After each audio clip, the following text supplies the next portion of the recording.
The night Maeve Sinclair learned she had been sold, she was washing dishes at a late-night café.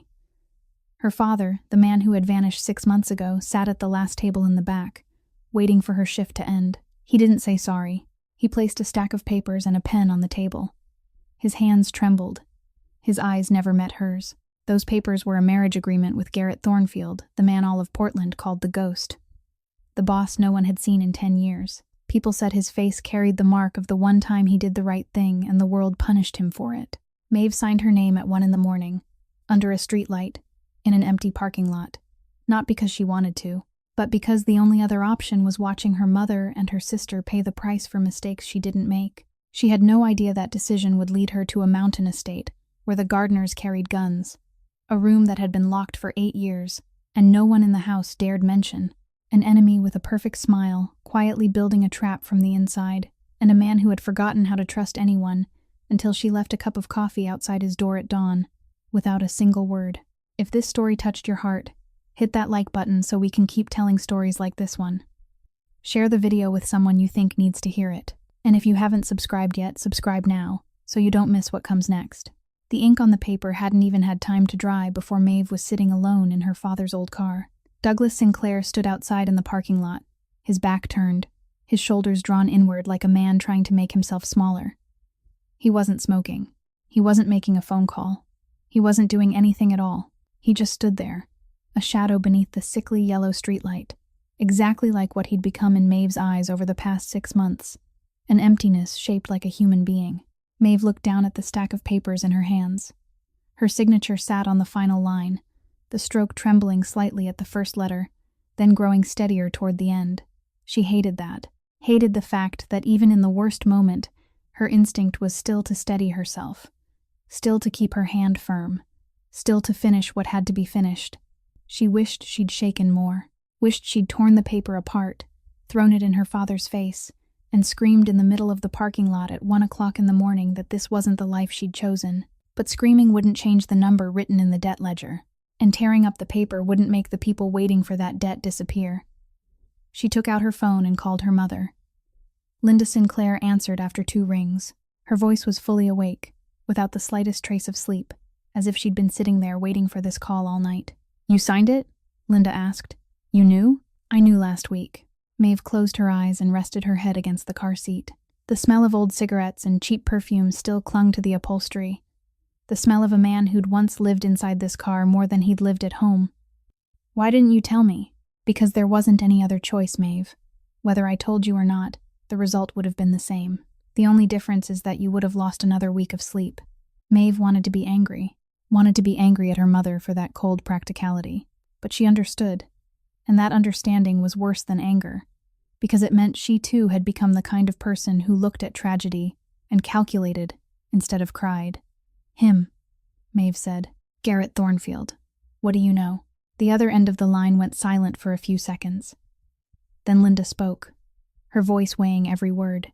"I know no one owes that man money and lives comfortably.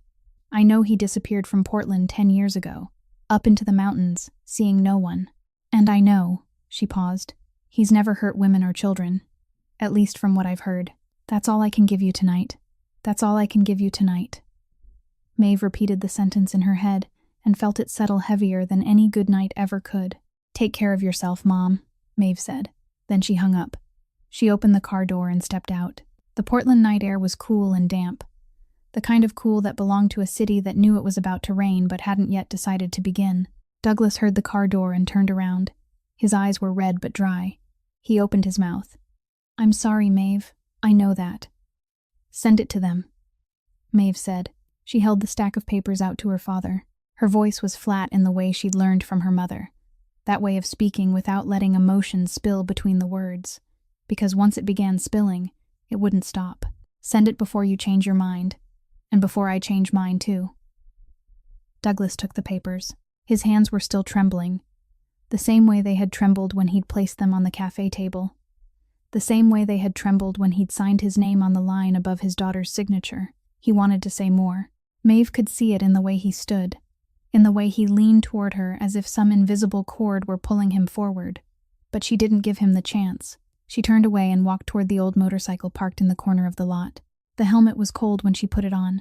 The key was cold when she turned it. The engine started, and Maeve rode out of the parking lot without looking back. Not because she was strong, but because she knew herself too well.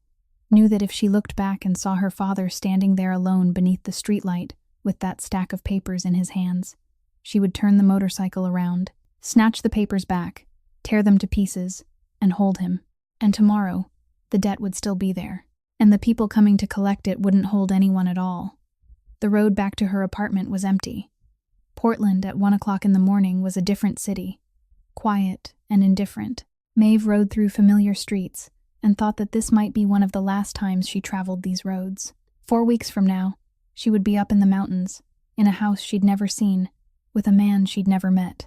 And the life she'd quietly built from the wreckage her father left behind, that small life with 2 part-time jobs and an old camera and dreams modest enough to believe in, had just ended in an empty parking lot at 1 o'clock in the morning, with a signature she wished she'd been selfish enough to refuse. 4 weeks.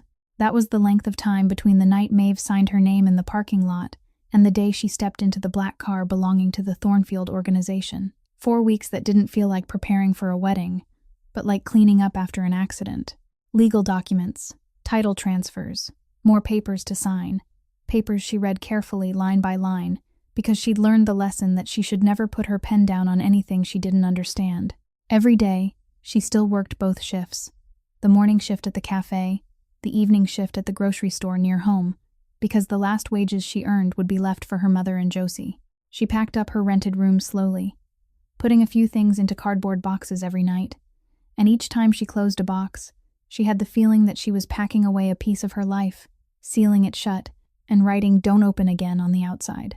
Josie didn't say anything for the first week. Her younger sister was 19 years old, thin, stubborn, and carried the kind of anger young people have when they don't yet know who they should be angry at, so they're angry at everything all at once. Josie didn't ask why. She didn't ask whether there was another way. She didn't cry, at least not in front of Maeve. She only stayed silent in a way that filled the entire small apartment with her silence, the kind of silence so heavy Maeve could feel it every time she opened her bedroom door. On the 8th day, Josie sat down beside Maeve in the kitchen. Maeve was folding clothes, sorting what she would take with her and what she would leave behind. Josie didn't say anything.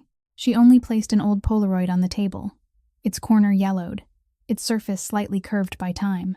In the photo were 2 children, one about 7 years old, the other about 5, hair messy, grinning widely, standing in front of some brick wall Maeve could no longer remember.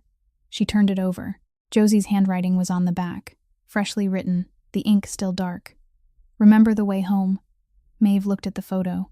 She looked longer than necessary, because she was using the time spent looking in place of the time spent speaking, because if she opened her mouth right then, she wasn't sure whether what came out of her throat would be words or something else. "I'm not saying goodbye at the doorway," Josie said. Her voice was flat, but her eyes weren't, "because I hate that kind of scene. But I'll say this once." Josie looked straight at her sister. "If he touches you, if he scares you, you call me. I don't know what I'll do, but I'll come." 19 years old, 48 kilograms, had never hit anyone in her life, and her younger sister sat there saying, "I'll come," with the absolute seriousness of someone who didn't yet know the limits of her own strength, and therefore believed she had no limits at all. Maeve wanted to laugh because it was so beautiful and so naive. She didn't laugh. She slipped the Polaroid into the inside pocket of the coat she would take with her. "Take care of yourself," Maeve said. "That's the only thing I need." Josie nodded, stood up, went back to her room. No hug, no hand-holding, no scene that looked like a movie. Just one old photograph and 5 sentences.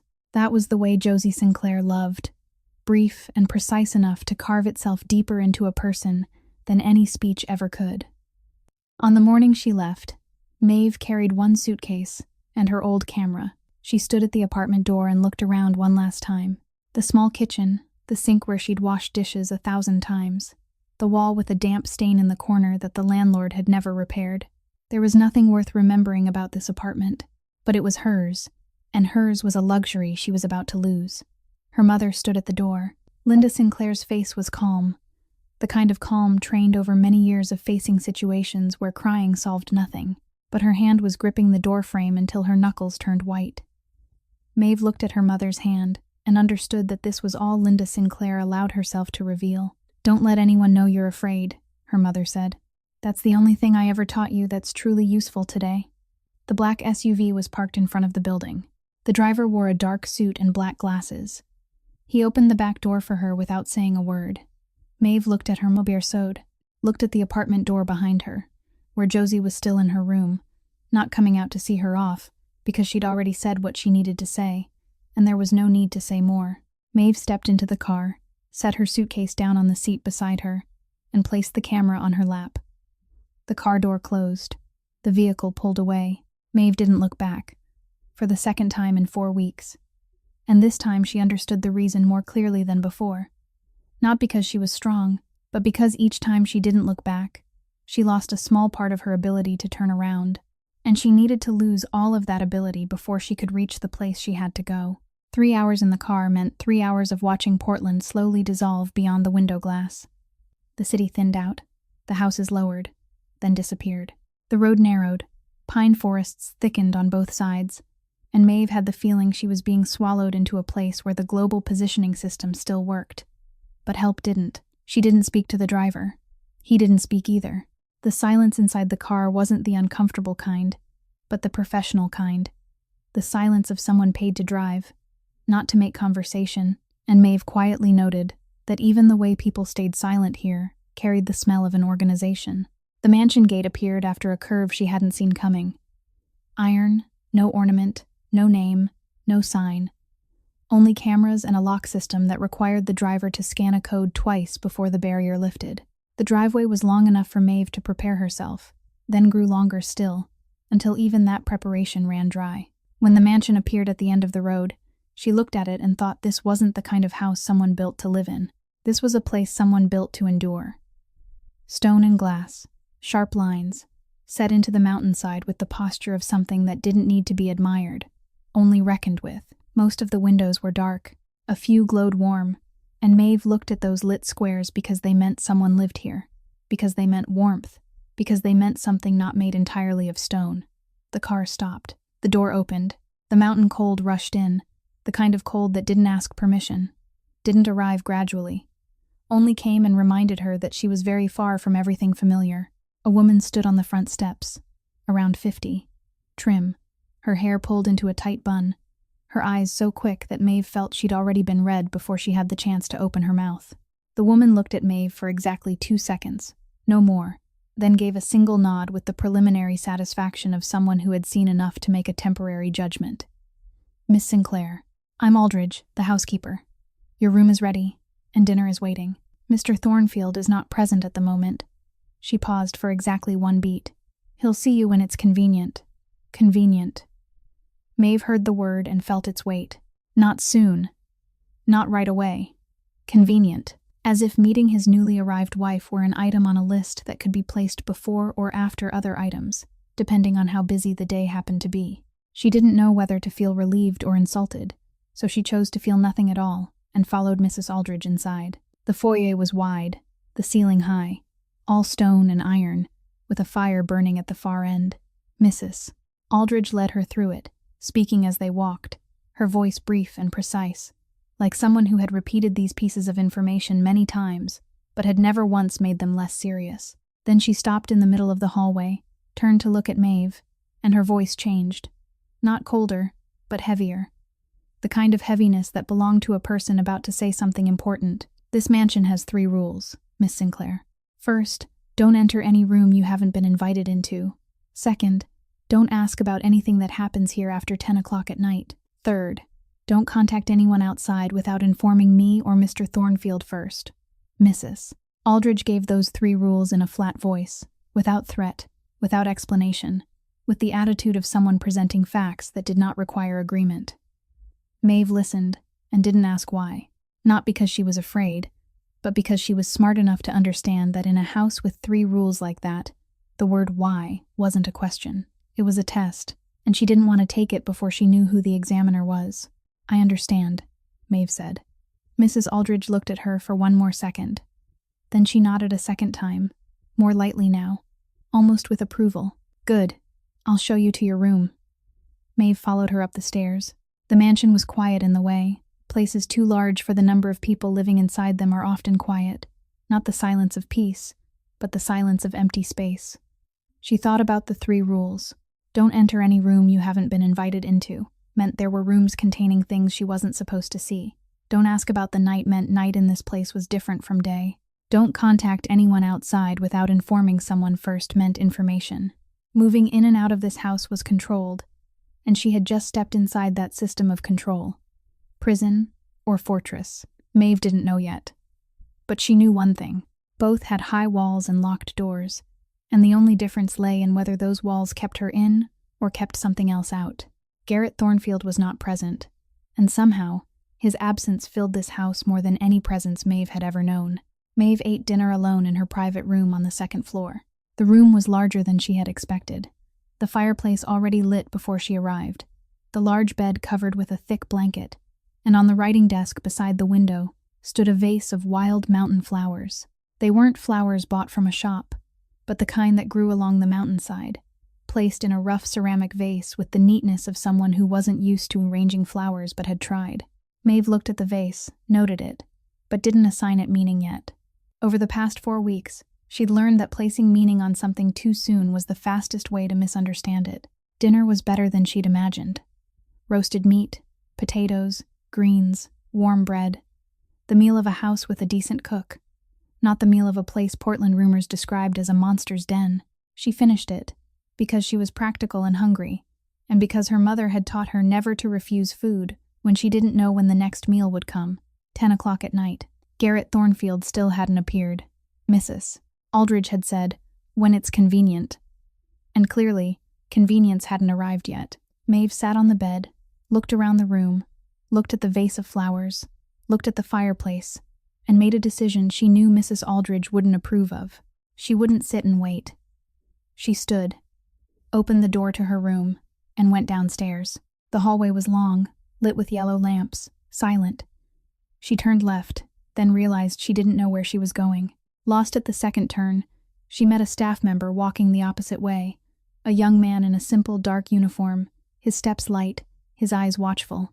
She asked where Mr. Thornfield was. The staff member looked at her for a moment, as if weighing whether to answer or not, then pointed toward the back of the mansion and said briefly, "Garage, behind the main section." The way he said "behind the main section" carried the faint tone of someone giving her a direction without being sure she should take it. She went, out through the rear door, across a stone courtyard, to a low building behind the house. Its door open, warm yellow light spilling out. The garage was broad, industrial, smelling of engine oil and metal. And there, in the center, beneath the overhead lights, was Garrett Thornfield. He was tall. That was the first thing she noticed, not because of the distance, but because of the way he occupied space. The way he stood bent over the generator with the posture of a man used to using his body for work, not display. His shirt sleeves were rolled up, his forearms smeared with grease up to the elbows. Then he lifted his head, and she saw the scar. It ran from his left jaw up to his temple, clear beneath the light, impossible to hide, and clearly not something he intended to hide. The right side of his face might once have been called handsome, in a hard-boned, severe kind of way. The left side carried the trace of something that had happened and could not be undone, like land changed by weather, not destroyed, only made permanently different. His eyes were gray, not the romantic gray of novels, just gray, the color of the mountain sky behind him, of the stone that built this house. And they looked at her with complete attention, without the padding of manners, without a greeting smile, only looking, assessing, reading her the way someone might read a page while deciding whether it was worth reading further. He wasn't surprised to see her. That caught Maeve's attention. Either he had heard her arrive, or he wasn't the kind of man who was easily startled. She guessed both. "The generator's down," he said. His voice was low, flat, carrying a trace of the Northwest that years hadn't erased. "A storm's coming in 2 days. If it's not fixed tonight, the whole property loses power." That was the first sentence Garrett Thornfield ever said to her. Not a greeting. Not, "Welcome to my home." But the reason he hadn't been present when she arrived. And that reason was entirely practical, carrying no message beyond the fact that the generator mattered more than the ceremony of receiving a person. "What do you need?"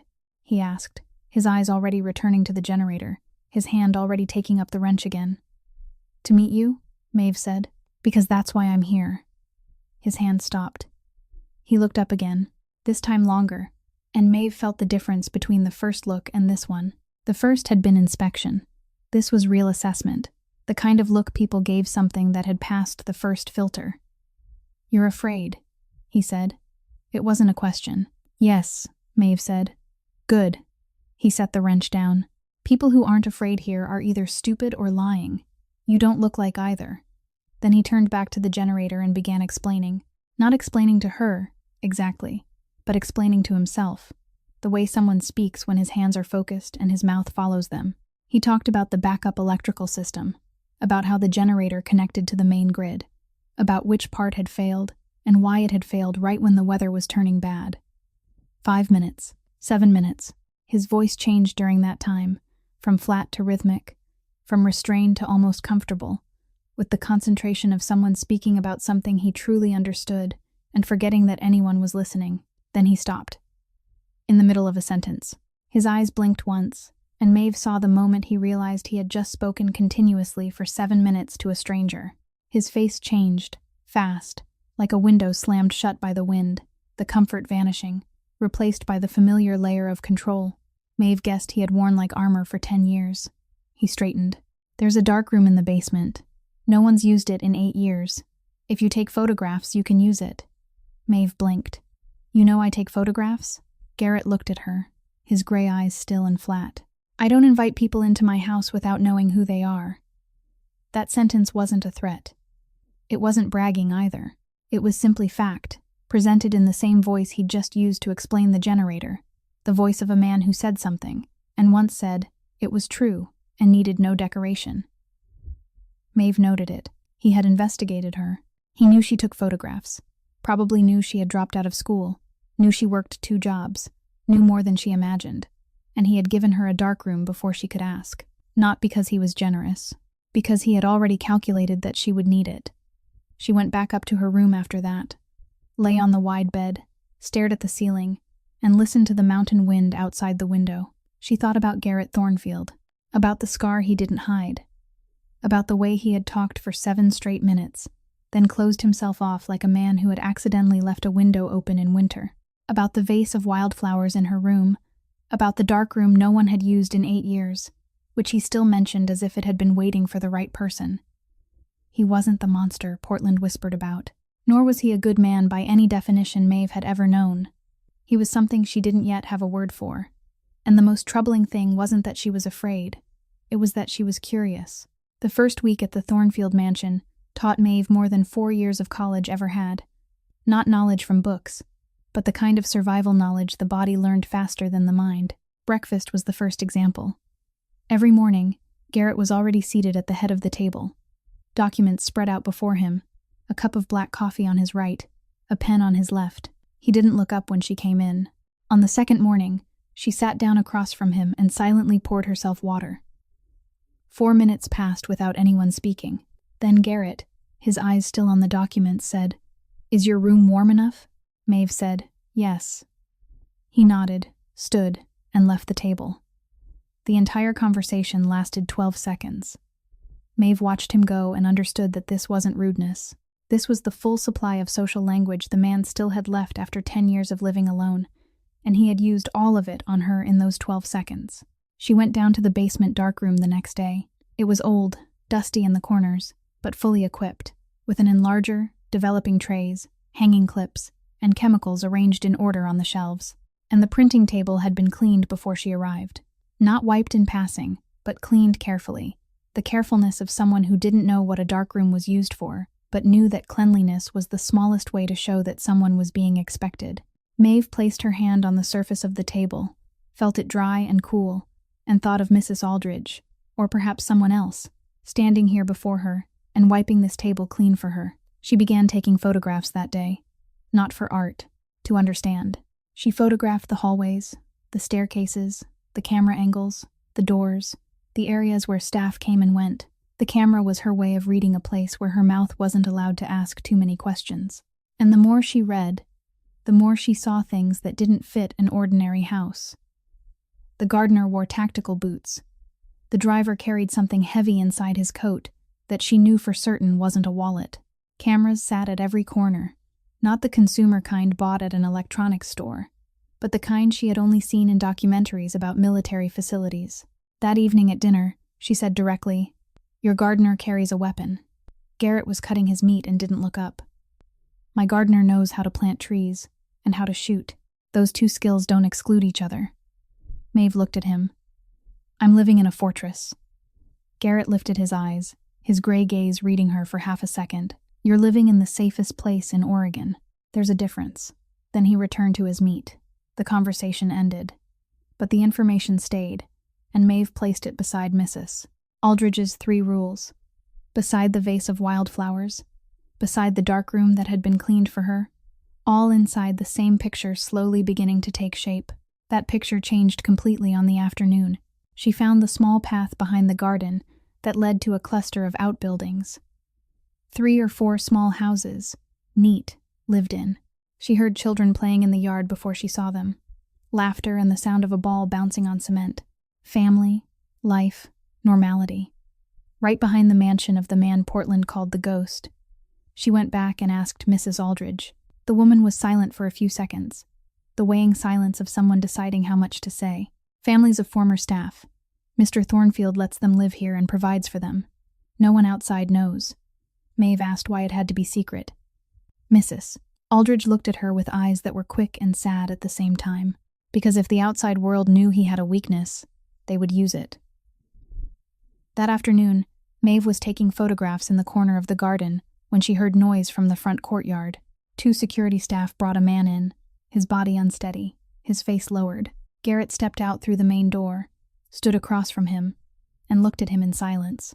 Then he said exactly 1 sentence, his voice neither rising nor falling, flat as a tabletop. And Maeve, standing 20 meters away, couldn't hear the words clearly, but she heard the weight of them. The man was released and left quickly without looking back. Garrett turned his head, and his eyes found Maeve in the corner of the garden, with a speed that made her certain he had known she was standing there from the beginning. "Go inside," he said. No explanation. That night at dinner, she asked, "What did he do?" Garrett looked at her. "Sold information about the houses and back to outsiders. That was all, but Maeve fitted it into the picture and saw a fuller shape. Garrett protected those families by making anyone who threatened them fear him. That wasn't kindness in the ordinary sense, but it carried the shape of kindness, wrapped in a shell she didn't yet know how to name. That night, she sat in the basement darkroom, developing the photographs she had taken all week, then hanging them on the line in order. Hallways, cameras, shift changes at 6 o'clock in the morning and 6 o'clock in the evening. Who came in and who went out through which gate. The houses in back, the front courtyard where the man had been brought that afternoon. She looked at the whole of it and saw that she was looking at the operating map of a machine, not a house. Everything here had a purpose. Everyone had a place. And she, standing in the middle of the dark room with the smell of developing chemicals clinging to her hands, was moving deeper inside that machine instead of looking for a way out. And the most frightening thing, Maeve thought, as she turned off the darkroom light and went upstairs, wasn't that she was living in Garrett Thornfield's world. It was that she didn't want to stop learning it. On the 8th night, Maeve woke at 2 o'clock in the morning because of some sound from downstairs. Not a loud noise, but the kind of sound a house this quiet made larger than it was. Footsteps on stone flooring, a door closing softly, men's voices low and even. She lay there listening for a while. Then she remembered Mrs. Aldridge's 2nd rule. Don't ask about anything that happens after 10 o'clock at night. She didn't ask, but no one had said she wasn't allowed to look. She went down the back stairs, barefoot on the cold floor, moving the way the past week had taught her to move. Lightly, close to the edge of the wall, avoiding the 4th stair from the bottom because it creaked. On the ground floor, the hallway led toward the meeting room she had seen on her photographic map, but had never once seen open. Tonight, the door was partly closed, and light spilled out in a thin yellow strip across the floor. She stood 3 steps from the door, close enough to see through the crack, far enough to turn away if necessary. Garrett sat at the head of the long table. 5 or 6 men sat around him. Maps spread across the tabletop, papers, an open laptop. No one was smoking, no one was drinking. There was nothing like a movie scene. only the absolute focus of people listening to one man speak. And that man was Garrett. He didn't raise his voice. That was what made Maeve stop breathing. He didn't need to raise his voice. Everyone in the room leaned forward to hear, as if his voice had its own gravity, and pulled them into orbit. He said one short sentence. Maeve couldn't make out the words, only the tone, low, precise, without a single extra word. A man at the end of the table stood, nodded, and left the room through a side door. No one asked again. No one commented. The man received an order and went, and the whole room continued as if this were the normal breathing rhythm of a machine powered by obedience. Maeve went back up to her room. She lay on the bed with her eyes open, staring at the ceiling. She thought about the man she had seen at the breakfast table a few days earlier, the one who had asked, "Is your room warm enough?" in a voice so brief it had almost sounded awkward. The man who had talked about the generator for 7 straight minutes, then stopped because he realized he had accidentally opened a door. That man and the man who had just sat at the head of that table, making 6 grown men afraid to breathe too loudly, were the same person. By day, Garrett Thornfield asked her whether the dark room had enough chemicals. By night, he spoke one sentence, and people left the room without needing to know the reason. Maeve lay in the darkness and felt the distance between those two versions of him, wide and deep and frightening in a way she didn't entirely want to move away from. The next morning, she woke earlier than usual. She went down to the kitchen while the sky was still gray and made a cup of black coffee with the coffee machine she had found during her first week. She carried the cup down to the ground floor, stopped in front of Garrett's office door, and set it on the floor just outside the threshold. She didn't knock. She didn't leave a note. She didn't write anything on paper. Just one hot cup of black coffee, placed where he would see it when he opened the door. Then she went back up to her room, and she didn't fully know why she had done it. Maybe because the night before, she had seen a man awake at 2 o'clock in the morning, working, and no one had made him a cup of coffee for 10 years. Maybe because she wanted to send a signal without using words, because words in this house carried too much weight, and she wasn't ready to carry anything that heavy. Or maybe it was simpler than all of that. She had seen someone awake and cold, and she knew how to make coffee.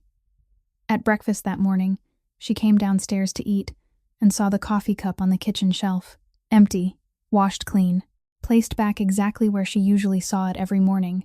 Garrett sat at the head of the table, reading documents, not looking up, not mentioning anything. Mrs.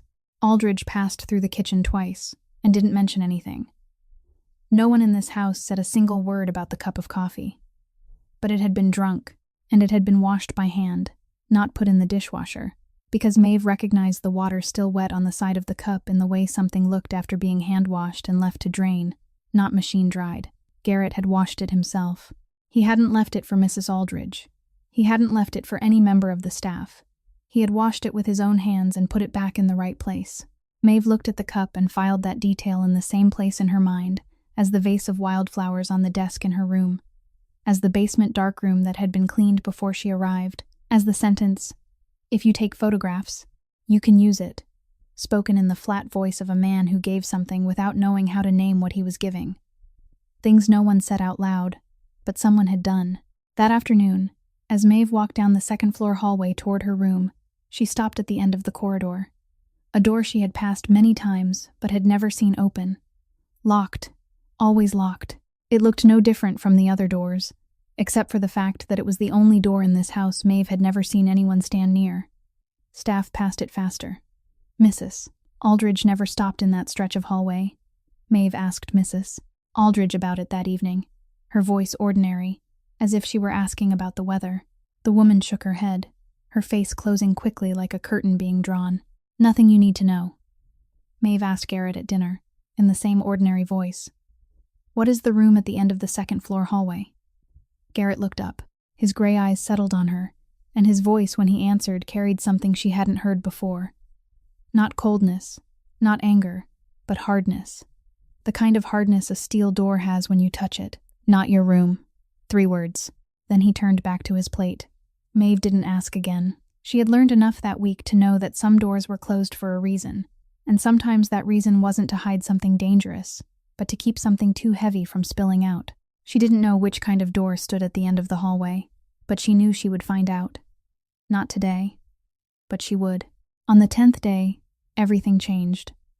Maeve realized it not because anyone told her, but because the body of the house changed. Garrett took a call in the middle of the morning, right at the dining table, and she sat across from him, watching him listen. He said nothing throughout the call, only listened, his face motionless, his gray eyes fixed on one point on the table.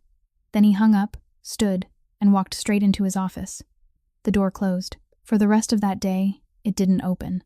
Mrs. Aldridge moved through the house faster than usual, the kind of faster Maeve had begun to recognize as this woman's version of worry. She never showed unease on her face, only through her feet. The security staff spoke more softly. Shift changes happened more often. And Maeve, standing in the basement darkroom developing photographs, heard 2 words through the thin wall as 2 staff members passed by. Preston is coming. 2 days later, on the 12th day, she was sitting by the window in her second-floor room when she heard a car. Not the usual sound of vehicles at the mansion, not the sound of black SUVs or delivery trucks. This sound was smoother, lighter, more expensive. She looked down and saw a polished black sedan parked in front of the main entrance, the kind of car whose driver wanted you to know it was expensive without ever asking the price. The man who stepped out was about 29 years old, slimmer than Garrett, of medium height, wearing a pale gray suit cut to fit every line of him precisely. Handsome in a way Maeve recognized at once. Handsome because he had been arranged, because every detail on him had been considered by someone. From his hair to his shoes to the way he stood when he got out of the car, leaning just enough to look relaxed while still remaining in control.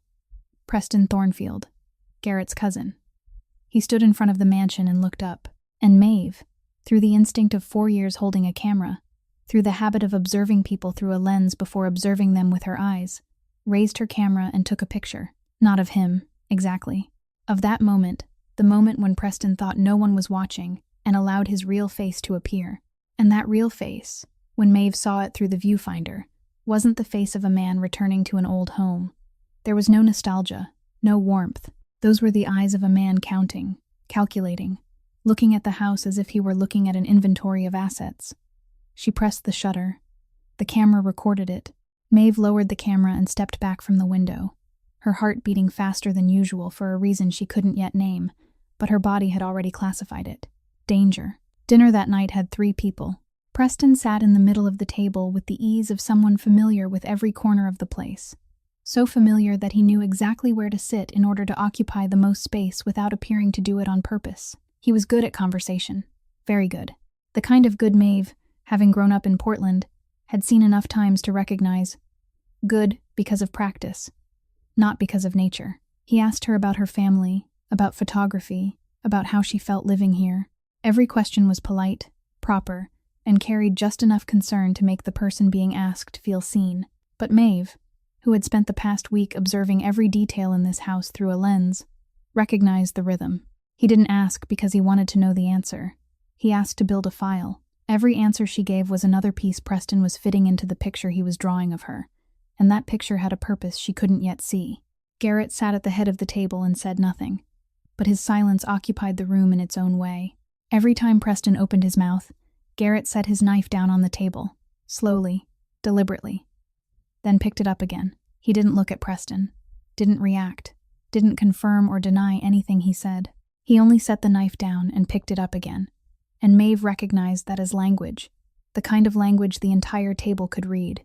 I am listening, and the fact that I am listening is the most dangerous thing in this room. Preston could read it too, because his smile brightened a little too much each time the knife touched the table, the brightness of someone compensating for what he felt underneath. Then Preston said, "My cousin is lucky to have you here, Maeve. I have to admit, I didn't think he would." Garrett cut him off, but not by speaking to Preston. He turned to Maeve, his voice flat as always. "What would you like for dessert?"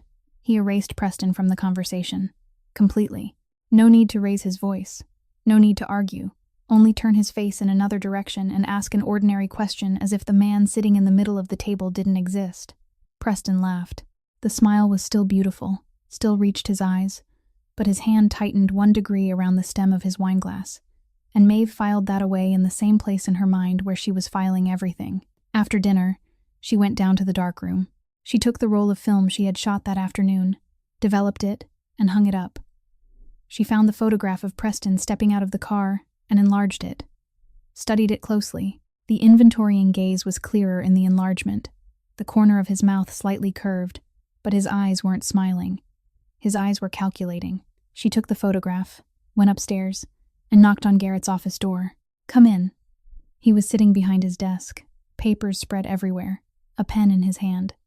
Maeve placed the photograph on the desk in front of him. "Look at his eyes in this picture." Garrett looked at the photograph. For a long time, his eyes moved from one corner of the image to another, with the same concentration Maeve had seen him give to ledgers and maps, the kind of reading done by someone who missed no detail. Then he looked up. "When did you take this?" "When he thought no one was watching," Maeve said. "People are only real when they think no one sees them." Garrett looked at her, and Maeve realized something had changed in the way he looked at her. Not the familiar reading, not assessment or inspection. Recalculation. The look of a man who had just discovered that the piece he thought was sitting still on the board had actually moved 3 squares without him noticing. He said nothing more. Neither did she. She nodded, turned away, and closed the door behind her. But as she walked down the hallway back to her room, she knew something had shifted between them. Small but real, the shift that came in the moment. One person looked at another and no longer saw what they had first assumed. On the 13th day, Preston came to the darkroom. Maeve didn't hear a knock. She only heard the soft turn of the hinge and knew someone had opened the door, because in this mansion there were only 2 kinds of people, the kind who knocked before entering and the kind who didn't need to. Preston belonged to the second kind, or at least he believed he did. He stood at the threshold, his suit today a deep blue. One hand slipped into his pants pocket with calculated ease, and looked at the photographs Maeve had hung on the line.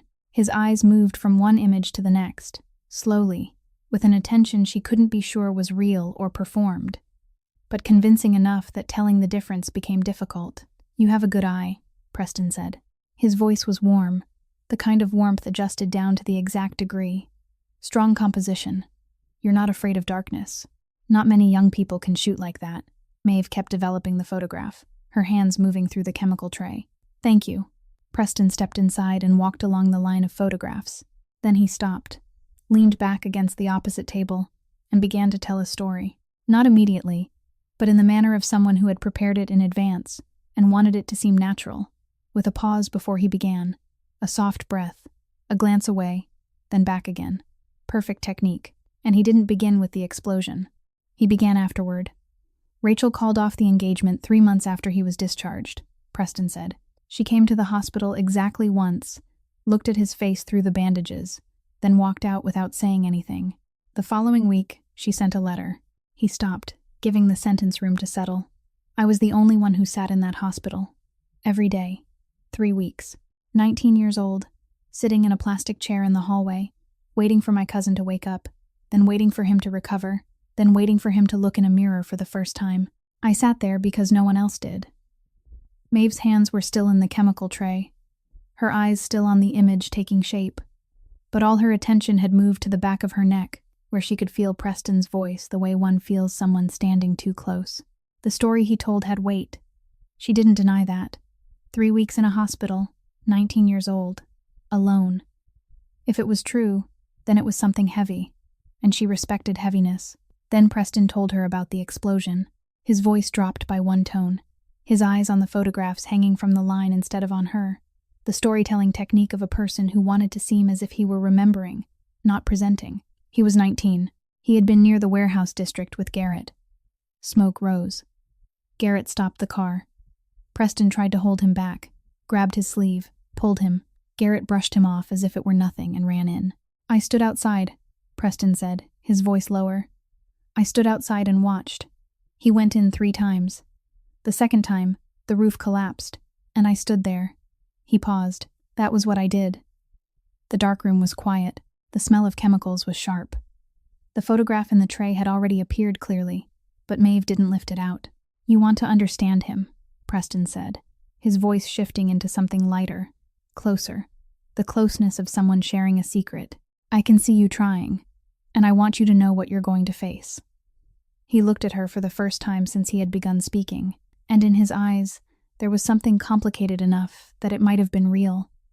And that was the most dangerous part. He doesn't hate people for leaving. He just stops expecting anyone to stay. And when a person stops expecting, you can't give them anything.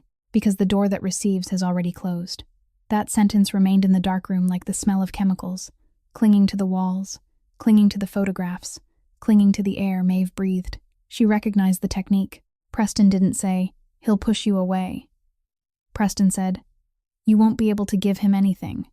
More refined, because the first sentence placed responsibility on Garrett, while the second placed helplessness on her, and helplessness was more frightening than rejection.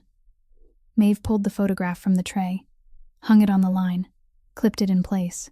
Then she said, her voice flat and unhurried, "You tell a good story, but you're telling it to me, someone who arrived 2 weeks ago." She turned to look at Preston. "If you were truly worried about him, you'd say these things to him, not to me." Preston smiled. The smile was still beautiful, still warm, still reached his eyes. "You think I haven't tried? I think you try at exactly the moment you need someone to believe that you've tried." The smile didn't disappear. Its range decreased. Like a lamp turned down, still lit, but no longer bright enough to hide what stood behind it. And behind that smile, in the half-second before Preston adjusted himself again, Maeve saw it. He was looking at her not as his cousin's new wife, not as a potential tool, but as an obstacle, something outside the plan, something in the way. "You're more careful than I thought," Preston said. "I'd say the same about you," Maeve replied. Preston straightened, smoothed his jacket by habit, his smile returning to its former place as if it had never shifted. "I hope you'll be all right here, Maeve, truly." Then he left the darkroom, his steps light on the stairs, and the house swallowed the sound of him without leaving a trace. Maeve stood alone in the darkroom, the smell of chemicals, the red safety light, the sound of water dripping into the tray. She thought about what Preston had just told her. 3 weeks in the hospital, 19 years old, standing outside and watching. The door that receives had already closed. She didn't dismiss it. She didn't fully believe it either. She did what 4 years of photography had taught her to do. She looked at the whole picture instead of the detail the photographer wanted her to see, and the whole picture was this. The story Preston told might have been 70% true. The 3 weeks in the hospital might have been true. Standing outside the explosion might have been true. The pain might have been true. But truth told at the right time, in the right place, to the right person, with the right pauses, and the right glance away and back again, was no longer only truth. It was a weapon. And the most effective weapon wasn't the kind made from lies. It was the kind forged from truth, sharpened in the right places, and aimed at the exact person ready to believe it. Maeve turned off the darkroom light, went upstairs, and added one more line to the file she was building in her mind. Preston Thornfield wasn't dangerous because he lied. He was dangerous because he almost didn't need to. Preston left the mansion on the morning of the 14th day. Maeve stood at the second-floor window and watched the polished black sedan roll through the iron gate, and the house exhaled. She felt it not with her ears but with her skin, the change in the density of the air when something tense was removed. "Mrs." Aldridge's steps slowed. The security staff spoke half a tone louder. And at breakfast that morning, Garrett stayed at the table 2 minutes longer than usual, as if he were allowing himself to loosen by an amount so small only someone watching carefully would notice. Maeve noticed. She had learned to read this house in units of measurement no one taught in school. The speed of Mrs. Aldridge's feet. The number of seconds Garrett remained at the dining table. The range of the staff's voices through the wall. Those things told her that Preston Thornfield was something this house feared. And now that thing had left. But what he left behind had not. Maeve went down to the darkroom at noon, carrying a new roll of film. She opened the door, stepped inside, and stopped. Not because anything was obviously wrong. The darkroom was still dark, the smell of chemicals still sharp, the photographs hanging on the line still in their places. But Maeve knew her darkroom. She knew the third tray from the left always shifted half a centimeter forward because the table leg wasn't even. She knew the spare camera lay at a 45-degree angle on the shelf because she had placed it that way. She knew the spare memory card, the one holding every photograph she had taken of the security system, the shift rotations, and the houses in back. Sat in the second compartment of the tin box on the right. She opened the box. The memory card was still there, but the compartment lid wasn't closed the way she closed it. Someone had opened it, taken it out, copied it, put it back, and thought putting it back was enough. For most people, it would have been enough. But Maeve Sinclair wasn't most people. She lived by details. and the details had just told her that someone had read everything she had photographed. She checked the rest. The spare camera had been moved from 45 degrees to roughly 50. The chemical tray was in the right place, but cleaner than she had left it, as if someone had lifted it, put it back down, and wiped away the fingerprints. The desk drawer wasn't locked, and Maeve didn't keep anything important inside it. But she recognized that the order of the papers within had changed. Someone had searched the entire darkroom, taken nothing, but seen everything. She didn't run upstairs. She walked. Even steps, controlled breathing. Because in 2 weeks here she had learned that a person who ran inside the Thornfield mansion revealed panic, and revealing panic here meant giving away an advantage she didn't have much of. She went upstairs, reached Garrett's office, and knocked. "Come in." She stood at the threshold. She didn't step inside. She didn't sit. "My memory card was copied. Someone searched the darkroom and looked at every photograph I took. That card has pictures of the houses in back, the camera system, and the guard positions." Garrett was writing. His pen stopped in the middle of a stroke. He didn't look up right away. Maeve counted 3 seconds before he raised his eyes to her, and in those 3 seconds she felt the air in the room change. Not as a metaphor. She truly felt something compress, like pressure shifting inside a tank when a valve was turned. Gray eyes looked at her. His face didn't change. Not one muscle moving, but whatever lived behind those eyes had shifted completely, from a man sitting there writing into something else, something she had glimpsed during the 2:00 in the morning meeting, something that made 6 grown men lean forward to listen. Garrett stood, walked past her into the hallway, took out his phone, dialed, and spoke 3 words, his voice so low Maeve had to strain to hear it. "Find it. Retrieve it." Then he hung up, returned to the office, sat back down, looked at her, and said in a completely normal voice, the same voice he used when asking if her room was warm enough, "You'll have your memory card before tomorrow morning." 3 words. No explanation of who would search, where they would search, or how. No asking whether she was sure. No reconfirming the information. Just 3 words and a promise with a deadline. And Maeve stood at the threshold, understanding that she had just watched the machine operate.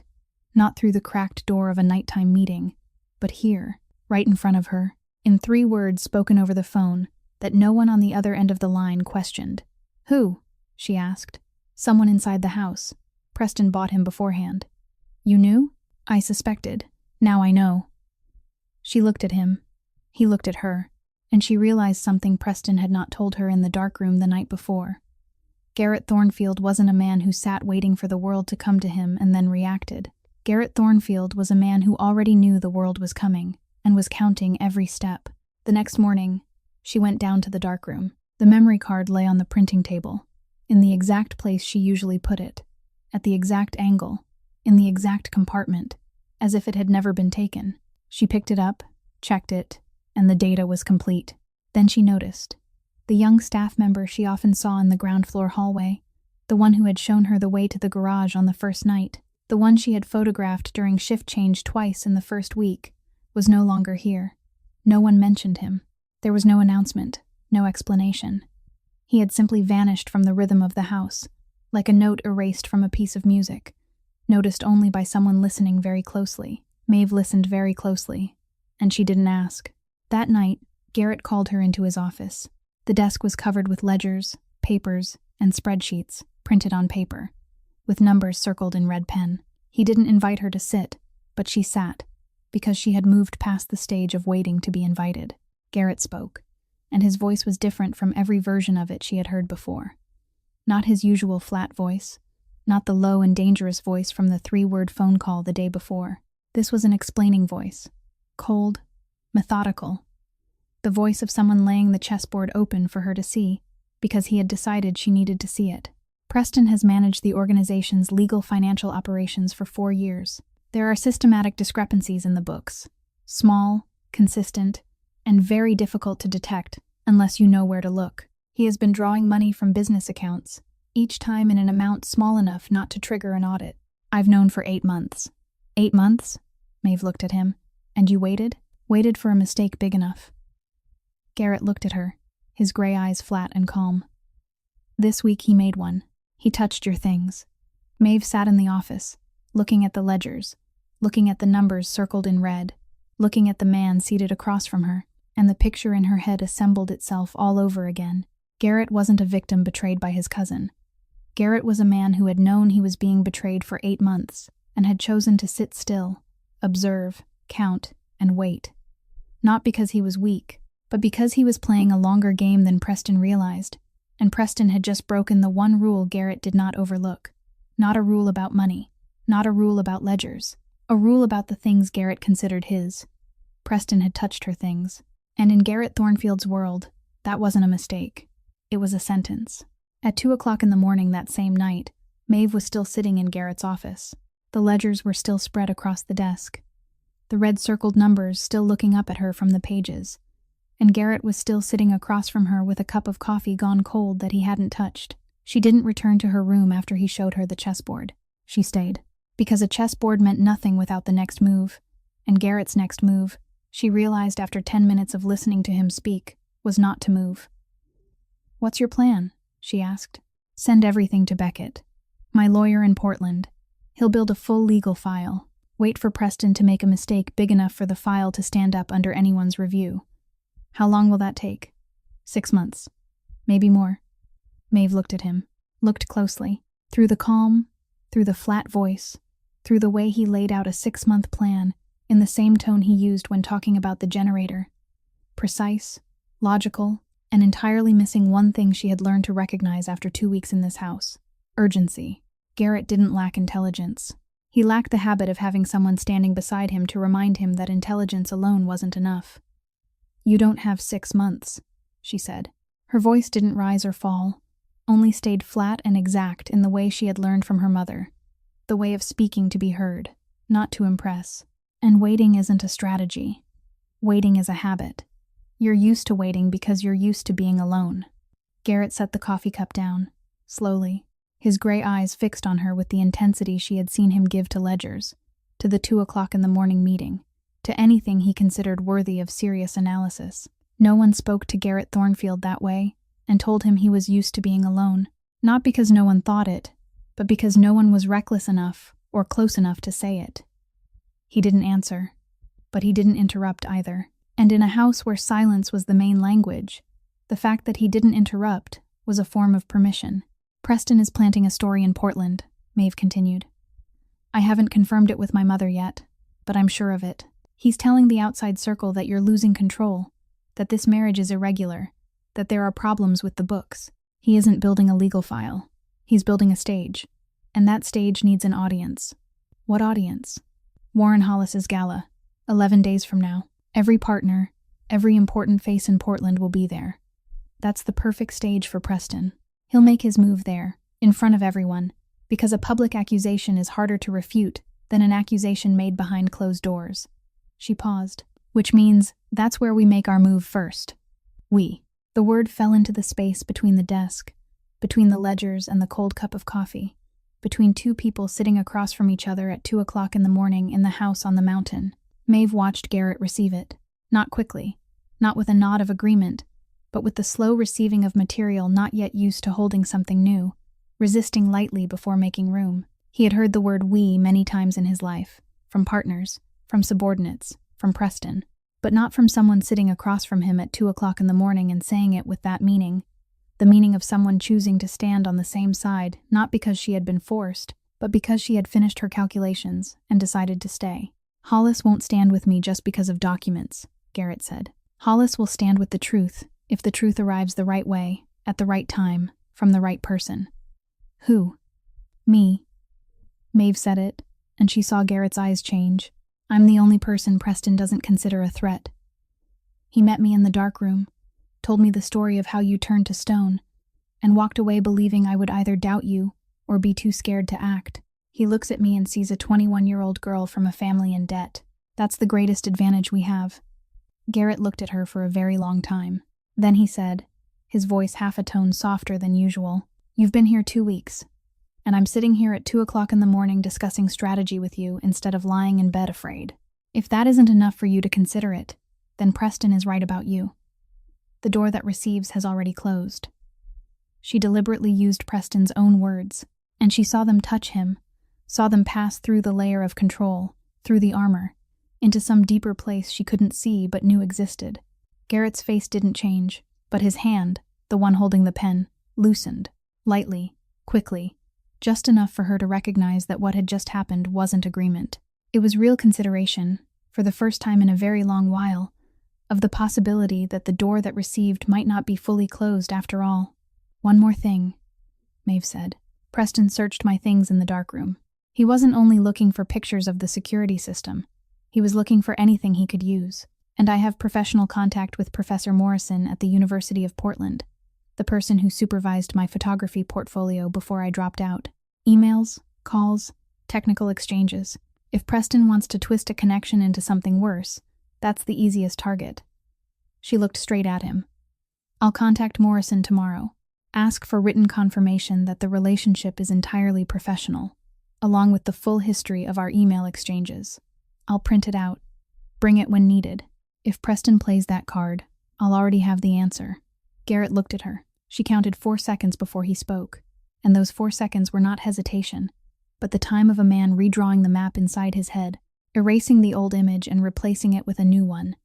The image of a 21-year-old girl sitting across from him at 2 o'clock in the morning, not trembling, not afraid, speaking to him about a counterattack strategy in the voice of someone who had already calculated everything before opening her mouth. He didn't say thank you. He didn't say good. He said, "What department is Morrison in?" And Maeve understood that this was how Garrett Thornfield said yes, not with the word itself, but with the next action, with the next question, with the act of stepping into her plan instead of standing outside it to judge. She answered. He wrote it down. And the office at 2 o'clock in the morning, with ledgers spread across the desk and cold coffee and yellow light against the stone walls, became something it hadn't been in 10 years. A room with 2 people working together. Maeve called her mother the next morning from her private room. The door closed. Linda picked up after 1 ring, her voice awake and sharp as always. Maeve told her briefly. Preston was building a story. The books, the marriage, Garrett's ability to manage. Everything was being packaged into a version he wanted Portland to believe. Linda listened, stayed silent for 3 seconds, then said, "I received 2 calls last week. Strangers, polite, asking about my health, asking about you, asking whether you were happy. The kind of politeness people only use when they're looking for something they can rewrite into their own story." Her mother paused. "You have 10 days, maybe less. After that, Preston's story will become the version people believe, simply because they heard it first." Maeve hung up, looked down into the courtyard from the window, and counted. 10 days. The Hollis Gala was in 11 days. The line was so thin she felt it could tear at any moment. On the 16th day, it tore. Maeve opened the mansion mailbox, something she did every morning because Mrs. Aldridge had given her that small task as a way to make her feel she had a role. And among the business envelopes and bills, there was a plain white envelope with no name, no postmark, no return address. Someone had placed it directly into the box. She opened it. Inside was a photograph of the front of the apartment building where her mother and Josie were living, clear, taken from an angle that showed the person behind the camera had been standing right across the street, and a small folded note, printed in block letters. "You should think carefully about which side you stand on." Maeve's hands shook. She allowed them to shake for exactly 3 seconds, standing in the foyer with the envelope in her hand and a cold feeling running down her spine that had nothing to do with the weather. Then she folded the photograph, slipped it back into the envelope, went upstairs, and knocked on Garrett's office door. She placed the envelope on the desk in front of him without saying a word. Garrett opened it, looked at the photograph, then at the note. His jaw tightened. Maeve saw the muscle move beneath his skin, slow, controlled, like a man biting down on something to keep it from escaping as words. He didn't speak. He didn't ask whether she was scared, didn't ask whether she wanted to call her mother, didn't ask anything at all. He picked up the phone, dialed a number, spoke briefly, hung up. Then he dialed another number, spoke even more briefly, hung up. Then he looked at her. Done. 1 word. An hour later, Maeve called her mother again. Linda answered, her voice slightly different. The voice of someone who had just gone through something unexpected but had already handled it. 2 people came, very polite, very fast, very professional. They said Mr. Thornfield arranged for me and Josie to move somewhere safer temporarily. Josie is packing. Her mother stopped. They brought an armored vehicle, Maeve. An armored vehicle. Maeve closed her eyes. Are you and Josie all right? We're fine. We're all right. Silence. Then Linda added, her voice softer, almost contemplative. Your husband doesn't joke around. No, he didn't joke around. Maeve hung up and looked out the window, where 2 black SUVs were parked in the courtyard with their engines running, ready for whatever came next. Garrett didn't explain. He didn't need to. Action was the only explanation this house accepted.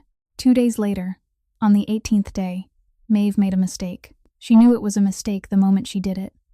Knew it in the way people know they shouldn't step over a barrier but do it anyway because the suffocation has built up long enough to overpower reason. She took advantage of the guard shift change, took a spare car from the garage, and drove out through the side gate. She needed 1 hour. 1 hour without cameras. Without Flynn walking behind her. Without the feeling that she was living inside a glass cage where every footstep was recorded. She drove down to the nearest town, bought a roll of film and a cup of coffee, sat in the car on an empty road, and breathed. Truly breathed. For the first time in nearly 3 weeks. On the way back, on the narrow mountain road about 20 minutes from the mansion, a car blocked her path. It didn't ram her, didn't force her hard, only slowed gradually and stopped in the middle of the road where there was nowhere to go around. Maeve hit the brake. Her heart started racing before her mind could understand the situation. 2 men got out of the car in front of her, both wearing dark jackets, both broad, both walking with the rhythm of people who were used to doing this. One of them opened her car door, bent down, took the phone from the passenger seat in one swift, clean motion, then said, "Tell your husband Portland doesn't have only one king." Then they both turned away. Maeve sat in the car, her hands gripping the steering wheel, trembling. She allowed herself to shake this time because no one was watching, and because her body was doing what it needed to do, releasing some of what had built up in the past 30 seconds. But before the 2 men could get back into their car, before their door closed, she spoke. Her voice shook, but it didn't break, shaking because of her body, steady because of her mind. "My name is Maeve Thornfield. You just took property belonging to Garrett Thornfield's wife, on his road, and I saw both of your faces clearly." The 2 men stopped, looked at each other. She saw the calculation move through their eyes, the calculation of men who had just heard a name and were weighing how much that name carried. One of them tossed the phone back onto her car seat without another word, and both of them got into their car and drove away faster than they had arrived.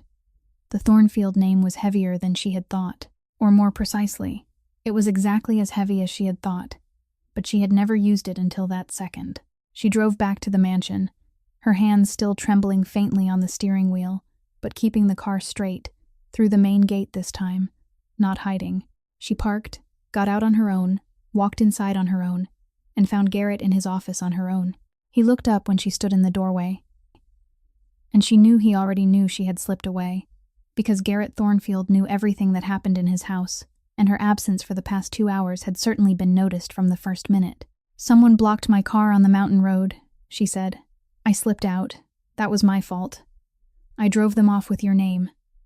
Garrett looked at her. The pen in his hand went still. "You used my name, the most effective tool available. You used my name," he repeated. The same 3 words, but with a different voice, half a tone lower, half a beat slower. And Maeve heard something in it she hadn't expected. Not anger, not blame, but recognition. She had stood before 2 strange men on an empty road, scared, trembling, and her instinct hadn't been to run, hadn't been to cry, but to speak his name. To call herself his wife. Not on paper, not behind closed doors, but in front of enemies. On the mountain road, in a voice that shook but stayed clear. Garrett looked at her, and in those gray eyes Maeve saw something she had never seen in this man before. Something that didn't belong in his vocabulary of control. Something close to astonishment, close to something he didn't have a ready compartment for. Then he said 3 words, his voice flat and hard again. "Flynn, go, follow." A pause. From now on. It wasn't a suggestion. Maeve didn't argue. This time, she didn't need 1 hour of freedom. This time, she understood that freedom and safety sometimes stood at opposite ends of the same rope, and she had nearly fallen from it. The next morning, She came down for breakfast, and on the table beside her plate were two things: a hot cup of coffee and her phone, intact, unscratched. Garrett sat at the head of the table, reading documents, not looking up. "Your coffee is getting cold," he said. Maeve picked up the phone, picked up the cup of coffee, sat down, and didn't ask how he had gotten it back in one night, from the hands of two men on a mountain road, in a place where he hadn't even been present. She didn't ask because she had lived here long enough to know that the answer was not in the words, but in the result. And the result was lying in her hand, warm, intact, and requiring no explanation at all. On the 20th day, Douglas Sinclair appeared at the gate of the mansion without warning. Maeve was in the basement darkroom when Mrs. Aldridge knocked, her voice shorter than usual. "Miss Sinclair, someone is looking for you in the main foyer." She didn't say, "Your father." She said, "someone." And the way she chose the word told Maeve that the person who had arrived was not an invited guest. She went up to the foyer and saw her father standing in the middle of the room, his body drawn inward inside the old coat she remembered from when she still lived at home, his dirty shoes on the polished stone floor, his eyes moving over the walls and the high ceiling with the look of a man realizing he was standing in a world not meant for him. Garrett stood at the foot of the stairs, his back against the railing, his arms crossed, watching. He didn't come forward. He didn't greet him. He only stood there, and that standing alone was enough to keep Douglas Sinclair from daring to look at him for more than 2 seconds. "Daughter," Douglas said when he saw Maeve, his voice trembling, the kind of trembling she had heard in the cafe parking lot that night, only heavier now, because this time he was trembling in front of Garrett Thornfield, and that trembling carried the added weight of fear. "I came to take you home. I found a way. I'll handle it. You don't need to stay here anymore." Maeve looked at her father, looked at his dirty shoes, at the hands gripping the hem of his coat, at the eyes whose color she had inherited, but not the weakness inside them. And she saw something that she wouldn't have seen 6 months ago. But 3 weeks inside the Thornfield mansion had taught her how to read. Her father hadn't come because he was worried. He had come because he was afraid. Afraid of something someone had written in a letter and sent at the exact moment he was panicked enough to believe it and weak enough to act. Garrett spoke from the foot of the stairs, his voice flat, not looking at Douglas but at Maeve. "The decision is hers. She's free to leave any time." Then he turned away, walked up the stairs, and disappeared around the bend of the second floor. He didn't stay to watch the result. He didn't hold her back. He didn't send her away. He only spoke the truth and left, letting her stand in the foyer with her father and the right to choose. "Dad," Maeve said, "did you come because you're worried about me, or because Preston told you to come?" Douglas opened his mouth, closed it, opened it again. His eyes blinked, the kind of blinking that belonged to a man searching for an answer when both versions were true and neither could be spoken, because the truth was both. He was worried, and he was afraid, and someone had sent him a letter that turned his worry into a reason to act and his fear into fuel. And he had driven 3 hours up the mountain not because he was brave, but because he was panicking, and panic sometimes looks like courage, if you don't look closely. "I'm staying," Maeve said. Her voice didn't rise, didn't fall. The voice her mother had taught her, the voice the past 3 weeks had sharpened further. "Not because I have to, because I choose to." She looked at her father, and she saw him shrink, not physically, but in some other way. In the authority he thought he still carried when he passed through the iron gate, the authority of being a father, the authority to save his child, the authority he had lost in the cafe parking lot that night when he put the papers down on the table and didn't dare look her in the eye. "Go home, and this time, don't disappear." She turned away, walked inside, and closed the foyer door behind her. She didn't slam it. She didn't do it in anger. She only closed it with just enough force for the heavy door to fit into its frame. She didn't look through the glass to see how long her father stood outside. She went straight upstairs, entered her room, sat on the bed, and allowed her hands to shake for the 3rd time since she had arrived here, because closing a door in her father's face was something she hadn't known she was capable of doing until she did it. And now she knew, and that knowing was heavier than she had imagined. That night, Maeve was in the basement darkroom, developing photographs because developing photographs was the way she processed everything. Her hands in the chemicals, her eyes watching images slowly appear on paper, her breathing slowing to the rhythm of the water. She heard footsteps on the basement stairs, heavy, even, and knew it was Garrett, because his footsteps were different from everyone else's in this house, not because they were heavier, but because they didn't try to be light. He appeared at the darkroom door and stood there, looking at the photographs hanging on the line. His eyes moved from one image to the next, slowly, and Maeve let him look because she had moved past the stage of hiding what she photographed. He looked longer than she expected. Then he said 2 words, "Follow me." She washed her hands, dried them, and followed him up the stairs, up to the 2nd floor. Down the hallway she had walked dozens of times, past her room, to the end of the corridor. The door that was always locked. The door Mrs. Aldridge had shaken her head about. The door Garrett had called, "Not your room," in a voice made of steel. He stopped in front of it, took a key from his pocket, and opened it. The room was small, neat, with a thin layer of dust spread evenly over every surface. The dust of time. Not neglect, because everything was in its place, everything arranged. A child's bed, small, wooden, framed. The blanket folded neatly. On the wall, hand-drawn pictures in crayon. Stars, a moon, a spaceship with curved wings and fire at the tail. The lines confident in the way children believe everything they draw is right. On a wooden shelf were several children's books, and a small red toy car, its wheels still able to turn. The room smelled of old wood and time, and its silence was different from the silence in the rest of the house. This was the silence of a place that had once held laughter, and now preserved the shape of that laughter, the way plaster holds a mold. Garrett stood at the threshold and didn't step inside. "Wyatt," he said. His voice was flat, but half a tone softer than usual. The kind of softness she could hear only because she had spent 3 weeks learning how to hear him. The son of a former employee. His mother was raising him alone and struggling financially. I let the 2 of them live here for 2 years. He looked at the drawings on the wall. He drew on the wall. I told Aldridge not to clean it. A pause. When his mother got back on her feet, they moved back to Montana. "You kept this room," Maeve said. It wasn't a question. "I did. Why?"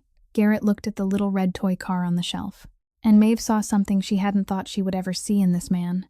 Not pain. She had already seen pain, through the crack of the meeting room door, through the way his jaw tightened when he looked at the photograph of Josie's apartment building. This was different. This was softer, and therefore harder to hold. "Because if I cleared it out," he said, "it would mean accepting that this house would always be silent, and I wasn't ready for that." The sentence hung in the space between them, inside the small room with the spaceship on the wall, and Maeve understood why he had agreed to marry. Not because he needed an heir, not because of strategy, not because her father's debt was a business opportunity, but because this house had been silent for 10 years, and the 2 years Wyatt spent here were the only 2 years it hadn't been, and when Wyatt left, Garrett closed the door and kept the room intact, because it was proof that silence was not permanent. And then he found another way for the house not to be silent anymore. That way was her. Maeve stepped into the room. Garrett remained at the threshold, not entering, as if there were an invisible boundary he had drawn for himself, and didn't allow himself to cross. She took the camera from her pocket, the old camera that always stayed with her, and began to take pictures, each drawing on the wall. The stars, the moon, the spaceship, the red car on the shelf, the folded blanket on the bed. She photographed slowly, carefully, with the respect she gave to everything that passed through her lens. "Keep it," she said, still photographing, not turning back to look at him, in a different way. "You don't need to freeze a room in place to remember. Photographs will keep it, and you can let the room go." She lowered the camera, turned around. Garrett stood at the threshold, and his face was still his face, still controlled, still the sharp lines of a man who had spent 10 years building walls. But his eyes, the gray eyes she had looked into so many times over the past 3 weeks, were doing something the rest of his face refused to allow. They were believing, not fully believing, not believing in the manner of opening the gate, but believing the way a finger touches a latch and realizes the latch is not as heavy as memory made it. 3 days before the gala, Maeve did something she didn't tell Garrett about. She had been planning it since the night they discussed strategy in his office, since the moment she said, "I'm the person Preston doesn't consider a threat." And she had been waiting for the right time. That time came on Tuesday morning, when she called Catherine Hollis, Warren Hollis's wife, the woman who ran the charity foundation behind Portland's Winter Gala. She called from her private room, the door closed, using the phone number she found on the foundation's website, and she said exactly what she needed to say. She was Maeve Thornfield.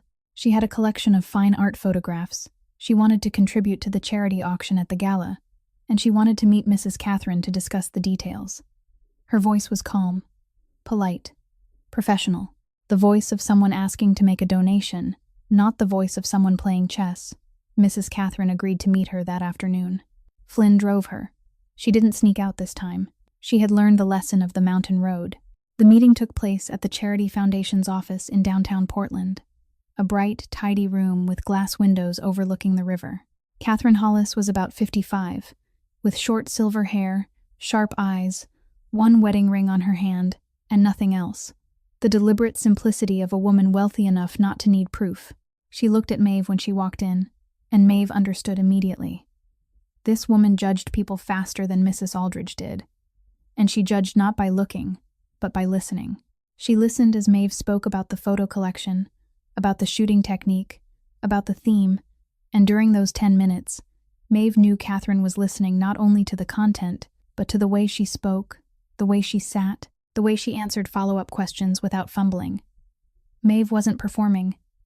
She didn't need to perform. She only needed to be herself, the calmest and sharpest version of herself, and let Catherine see for herself that Garrett Thornfield's wife was not the little bird Portland was whispering about. At the end of the meeting, as she stood to shake hands, Maeve said, as if by chance, her voice gentle in a way her mother would have been proud of, "Mrs. Hollis, my husband has certain documents Mr. Hollis may want to see before the gala evening. They concern financial management within the Thornfield family. I think it would be better for him to read them before hearing someone else's version." Catherine looked at her, not surprised, not shocked, only looking with the eyes of a woman who had lived long enough in this world to know that no meeting ever had only one purpose. She gave a slight nod. "I'll pass that along." 4 words. And Maeve knew those 4 words carried more weight than any formal appointment Garrett could have requested, because Catherine Hollis did not pass messages for people she didn't respect, and she had just decided she respected Maeve Sinclair enough to do it. That night, Maeve sat across from Garrett at the dinner table and said plainly, "I met Catherine Hollis this afternoon. I passed Beckett's prepared documents through her. Mr. Hollis will read them before the gala."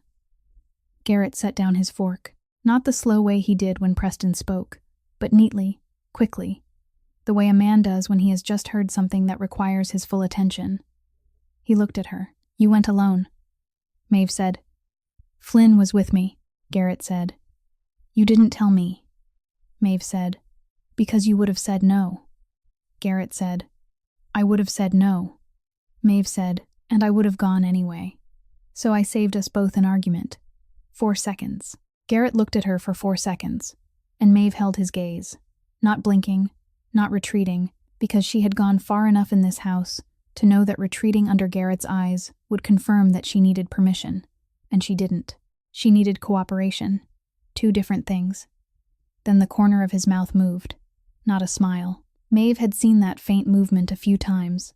In the garage the first night, when she spoke about Preston's photograph. But this time it was clearer. Clear enough for her to see that it wasn't amusement or sarcasm, but recognition. The kind of recognition Garrett Thornfield gave to very few people. The kind he allowed onto his face only when he didn't stop it in time. She wasn't someone he protected. She was someone playing on the same chessboard. The night before the gala, Maeve found Garrett in the garage. Not in the office, not in the dining room, but in the garage, the place he went when he needed his hands busy so his mind could settle. He was sitting in the old pickup, the vehicle she had seen in the darkroom files, a truck that had once belonged to a working family and that he had repaired, the door open, the garage lights off, with only moonlight slipping through the frosted glass windows. He wasn't fixing anything, just sitting. Maeve stood at the garage door, looked at him, and decided. She walked over, opened the passenger door, and got in. She didn't ask permission, because she had moved past that stage. The old pickup smelled of engine oil and warm vinyl, the smell of something often used and carefully maintained. They sat beside each other in the dark without speaking, and this silence was different from every other silence Maeve had known in this house. It wasn't distance. It was closeness neither of them yet had a word for. Then Garrett spoke, and he spoke about Rachel. For the first time, his voice was flat and level, as if reading a weather report. But Maeve had learned how to hear what lived underneath the flatness. She came to the hospital once, looked at my face through the bandages, didn't say anything, walked out. The following week, she sent the letter ending the engagement through her lawyer. A pause. I don't blame her. I blame myself for being surprised. That last sentence was heavier than anything Maeve had heard from him in the past 3 weeks, not because of what it said, but because it showed her something the scar on his face did not. Garrett had expected. He had been 25 years old, lying in a hospital with his face wrapped in bandages, and he had expected Rachel to stay. He had believed, and that belief had been betrayed not by cruelty, but by silence, by one look and one door closing, and after that, he had spent 10 years blaming himself for daring to expect, instead of blaming her for leaving. That was the kind of wound no one saw, because it lived in a place people didn't know to look. Maeve sat in the passenger seat of the old pickup, in the dark, listening to the breathing of the man beside her, and she said nothing. 2 minutes. She let those 2 minutes be 2 minutes, didn't fill them, didn't rush them, because there are things that need to be left alone after they are spoken, the way a wound needs air.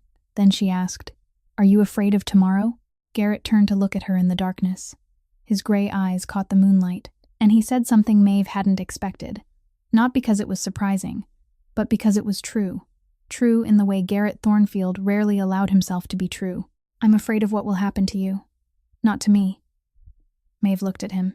The man who stood at the head of an organization all of Portland feared. The man who gave orders in 3 words and people obeyed without asking. The man who had played an 8-month game of chess with his cousin without blinking. And he was afraid. Not for himself. For her. For the first time, he admitted fear, and that fear carried her name.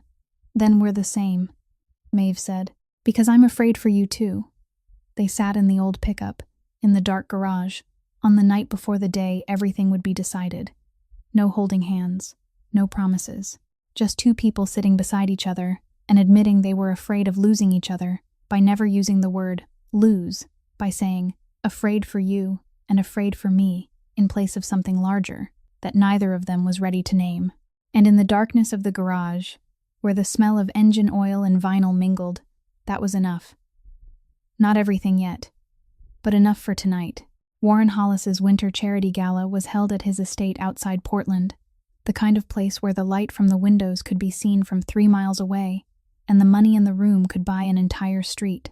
Maeve and Garrett arrived 1 hour early, exactly as planned. In the car, she checked her handbag for the 3rd time.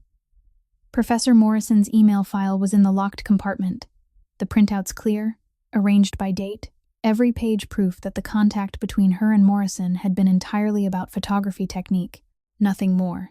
Garrett sat beside her, in a black suit, white shirt, no tie, clean and controlled, the public version of the man she had seen sitting in the old pickup the night before, with moonlight in his eyes, and a voice carrying something he rarely let escape. This version was different. This version was the Garrett Thornfield Portland knew, or thought it knew, and when she looked at him, she understood why people were afraid. Not because of the scar, not because of the rumors, but because of his absolute stillness.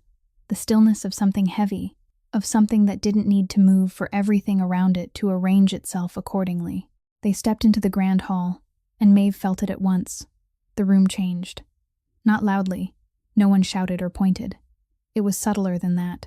A group talking near the door stopped for half a beat, then continued. A woman holding a glass of wine turned her head to look, then quickly turned back. A server walking past shortened his stride by 1 step. The entire room recognized that Garrett Thornfield had just entered, not with their eyes, but with something more primitive. The instinct of animals recognizing that something at the top of the food chain had appeared, and he did nothing at all. He only walked, steady, unhurried, looking at no one in particular, and that lack of looking was the heaviest thing of all, because it meant no one in this room was important enough for him to acknowledge. Warren Hollis received them in the hallway behind the main hall, privately. He was around 60, with silver hair and the face of a man who had managed money and people long enough to know that the 2 things always came with trouble. He had read the documents Catherine had passed along. Maeve knew because of the way he looked at Garrett when they shook hands. Not the look of someone meeting a man for the first time, but the look of someone confirming what he had read against the reality standing before him. Hollis led them into his private office. Wooden desk, warm lamps, the smell of old tobacco. Beckett's documents lay on the desk, already read carefully. Maeve recognized it from the folded page corners in 4 places, and the faint pencil marks in the margins. The kind of marks made by someone who read slowly and remembered. Hollis asked 4 questions. The first was about timing, when the discrepancies had begun. The second was about numbers, the estimated total damage.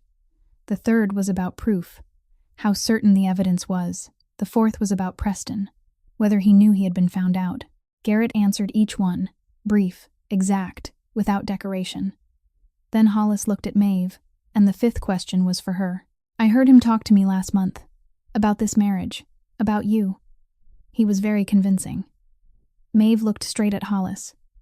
He had 4 years to practice. Hollis looked at her. How old are you? 21. Hollis leaned back in his chair, looked at her, then at Garrett, then back at her with the gaze of a man who had just adjusted the map in his head. Your husband chose the right person, he said, and the way he said it wasn't praise, but an assessment. The kind of assessment made by someone used to judging people by effectiveness rather than age. They returned to the grand hall. The gala was growing more crowded. Lights, soft music, laughter mingling with the sound of glasses touching. Maeve walked beside Garrett, her right hand gripping the strap of her handbag tighter than necessary, because inside that bag was the email file, the weapon she had prepared for herself, the thing she would use if Preston attacked her. And knowing it was there both comforted her and reminded her that tonight was no ordinary night. Garrett noticed. She knew he noticed because he looked at her hand on the strap for half a second, then stepped 1 pace closer to her. Not a large step, not a hand placed on her back or his fingers closing around hers in front of the crowd. Just 1 step closer, enough for his shoulder to be near hers, enough for anyone looking to see that they were standing together, not merely beside each other. Partners. No one said the word aloud, but it lived in that single step of distance between them. 9 o'clock at night. Preston Thornfield walked in, exactly when the room was fullest, exactly when the music was changing songs, exactly when there were enough eyes in the room to turn an entrance into an event. He wore a charcoal suit, a silver tie, and a smile that was ready before his foot crossed the threshold. He entered with the ease of a man who believed the ground had already been prepared, that every piece was in its proper place, that tonight was the night he would harvest what he had spent 4 years planting. Preston's eyes swept the room, searching for Garrett, and finding him. Garrett stood on the left side of the hall, beside Hollis, beside Maeve. Hollis was leaning his head slightly, speaking to Garrett with the attention a host gave, only to a guest he wanted everyone to see him paying attention to. The 3 of them stood together, and that image, Maeve knew, was something Preston had not planned for. He had planned for Garrett to stand alone in a corner, isolated, exactly the image he had been selling Portland for the past several months. He had not planned for Hollis to stand beside him. He had not planned for Maeve to stand on the other side. And he had certainly not planned for the look in Hollis's eyes when the man glanced toward Preston, polite but already decided. Maeve watched Preston look at them. She watched with the eye sharpened by weeks of holding a camera inside the Thornfield mansion, and she saw that moment, the exact moment Preston understood that the ground had shifted beneath his feet, somewhere between the time he prepared and the time he walked through this door. The smile did not fade. Preston wasn't the kind of man who let his smile fade in public.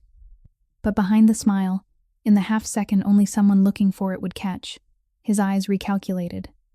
Fast, cold, and the result of that calculation, Maeve understood as she watched Preston begin moving toward them through the crowd, with steps still relaxed but with his direction already changed, was not retreat.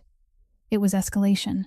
Preston stopped 2 meters away from them, his smile flawless, his posture relaxed, the glass of wine in his right hand held in exactly the way of someone accustomed to parties.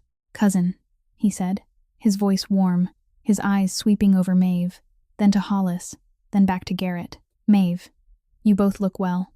I'm glad to see you off the mountain, Garrett. Portland has missed you." Garrett looked at Preston. 1 word, flat, without warmth, without coldness, only a name spoken in the voice of a man who had stripped away every layer of social decoration. Preston. Preston's smile didn't waver, but Maeve saw his eyes register it. Garrett wasn't playing at politeness tonight. Preston turned to Hollis. "Warren, I hope we'll have a chance to speak tonight. There are a few matters I'd like you to consider." Hollis looked at Preston with the eyes of a man who had already finished reading the exam before the candidate walked into the room. "We've spoken," he replied. 2 words. Light, polite, and absolute. The way a powerful man said no without needing to use the word no. Maeve watched Preston's eyes and saw the adjustment happen in 1/10 of a second, as fast as a zoom lens changing focus. The smile stayed exactly where it belonged, but what stood behind it had shifted, from confidence to calculation, from presentation to reaction. He hadn't expected Hollis to close the door before he even had a chance to knock. And in that moment of adjustment, Maeve saw Preston make a decision. She saw it in the way he lowered his wineglass onto the small side table beside him, slowly, deliberately, with a hand trained to make every gesture carry a message. He set the glass down because he no longer needed a prop. He was about to use the real weapon. "Maeve," Preston said, turning to her, his voice changing into something softer, closer, the same kind of voice he had used in the darkroom. "Before tonight goes any further, I think my cousin should hear this." He took a small USB from the inside pocket of his suit jacket, plugged it into his phone, and pressed play. The sound from the phone speaker wasn't loud, but it was clear enough within the 3 or 4 meters around them. Maeve's voice. Her voice, clear, unmistakable, speaking with a man, warm in tone, with a small laugh, words cut and spliced into an order she had never said them in, creating something that sounded intimate, sounded private, sounded like something a wife shouldn't be saying to a man who wasn't her husband. A recording of her call with Professor Morrison, cut apart, stitched together, altered, turned into what Preston needed it to be. A few people standing nearby turned their heads. Not many, but enough. Enough for Maeve to feel attention shifting toward them like wind changing direction. Enough for Preston to get what he needed. Witnesses. He didn't need the whole room to hear. He only needed enough people to hear for the story to spread after tonight, to become a version, to become a rumor, to become the thing people mentioned when they talked about Garrett Thornfield's wife. Maeve turned to Garrett, and she saw it happen, more clearly than ever before, because this time she was standing right beside him, close enough to see every muscle in his face move. His shoulders hardened first, like steel pulled by a magnetic field. Then his jaw, the muscle tightening, his expression closing down in a sequence that 10 years had turned into reflex, his eyes drawing back behind the layer of control, his mouth becoming a straight line, his entire face turning into a wall. He was being pulled inward, pulled back by 10 years of solitude and betrayal toward the place where he always retreated whenever the world struck him where he had no armor. Preston knew that. Preston had told her in the darkroom. The door that receives had already closed. And now Maeve was watching that door close in front of her, millimeter by millimeter. And she knew that if it closed all the way, she wouldn't be able to open it again. Not because she wasn't strong enough, but because Garrett would never allow anyone close enough to try. 4 seconds. She had 4 seconds. She didn't think. She moved. She stepped in front of Garrett, turning her back on Preston, placing herself between the 2 men, not stepping away, not stepping aside, straight into the middle, putting her body between the man who was closing down and the man trying to make him close. She stood close enough to Garrett that only he could hear, and she said 2 sentences, her voice low, steady, without shaking. "Don't go. I'm here." Then she turned back, faced Preston. The recording was still playing, her voice still being carved apart in the air, and Maeve looked straight into Preston's eyes, with the eyes that 3 weeks in the Thornfield mansion had changed from frightened into something harder, the eyes of a woman who had been blocked on a mountain road and had used her husband's name as a shield, who had sat at 2 o'clock in the morning and built strategy, who had photographed crayon drawings of a spaceship on a wall, who had met Catherine Hollis without asking anyone's permission. Those eyes looked at Preston and didn't blink. "Play the whole thing," she said. "Let everyone hear it from the beginning, including the part you cut." Preston looked at her. The smile remained where it belonged, but its range had narrowed, and Maeve recognized that he was calculating whether she was bluffing or whether she truly had something. He pressed play from the beginning. The recording ran. Maeve's voice, Morrison's voice, the laugh, the words rearranged. Maeve listened to all of it, calmly. Then she opened her handbag, pulled out the email file, and placed it on the side table beside the USB. 17 pages, printed clearly, arranged by date. "This is the full exchange history between me and Professor Morrison in the photography department at the University of Portland," she said, her voice loud enough for the people standing nearby to hear, calm enough that the calm itself became the strangest thing within 5 meters. 17 emails, 4 phone calls, all about double exposure technique, macro composition, and portfolio selection. The recording you just played is missing the first 4 minutes of the call, 4 minutes in which Professor Morrison and I talked about how to photograph leaf structure up close with a macro lens. You cut those 4 minutes because they didn't serve the story you're trying to tell. She looked at Preston. But those 4 minutes are still here. Page 7. Email dated March 12th, where Professor Morrison summarized the call afterward in a confirmation email. Anyone who wants to read it is welcome to read it. Preston looked at the email file, looked at Maeve, looked back at the file, and for the first time since Maeve had met him, the first time since the first dinner and the basement darkroom and the perfect smile and the story of 3 weeks in the hospital, Preston Thornfield had no answer ready. Not because he had run out of words, but because he had built this entire card on one single assumption, that in a public moment, before a crowd, no one would be able to verify anything immediately, that the recording would explode like a grenade, and everyone would hear only the blast without anyone checking the shrapnel. That Maeve Sinclair, 21 years old, the daughter of a debtor family, would stand there trembling or deny it or cry, and any one of those reactions would confirm the story he was telling. He hadn't prepared for the email file, hadn't prepared for calm, hadn't prepared for a girl placing evidence beside his evidence and saying, "Anyone who wants to read it is welcome to read it," in a voice that didn't waver. She had just broken his assumption, and the assumption was the only thing holding the card upright. Behind her, Maeve felt Garrett. She didn't turn to look, but she knew he was still there, because she could feel the weight of him in the space, could feel the warmth from where he stood half a step behind her. He hadn't left. She had said, "Don't go," and he hadn't gone. And right now, in the middle of the grand hall, with the recording still playing softly on Preston's phone, and the email file open on the table, and the gala lights shining down like a stage, that was enough. He stood there.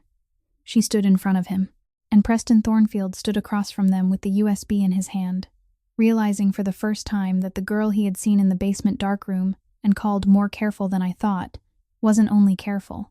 She was dangerous, in a way Preston didn't know how to prepare for, because she wasn't dangerous through power or money or connections. She was dangerous because she prepared, because she read people, because she saw every move before it was made, and because when it was necessary, she stood in front of the most powerful man in Portland without anyone needing to ask her to. That wasn't something Preston had in his plan, and that was what was breaking the plan. Preston was not out of moves. Maeve saw it in the way he didn't step back after the email file appeared on the table. Didn't apologize, didn't explain, but instead let his eyes flick toward the main hall entrance, with the rhythm of a man waiting for something, and that something walked in 30 seconds later. A man around 55, with slicked back hair, a gray business suit, the walk of someone used to entering rooms where no one wanted him to be, and a leather briefcase in his hand. He was not a gala guest. That was clear from his shoes. Polished office shoes rather than evening shoes, from the way he looked around the room with the professional neutrality of a man who was here because of duty, not wine, a representative from the State Financial Oversight Commission.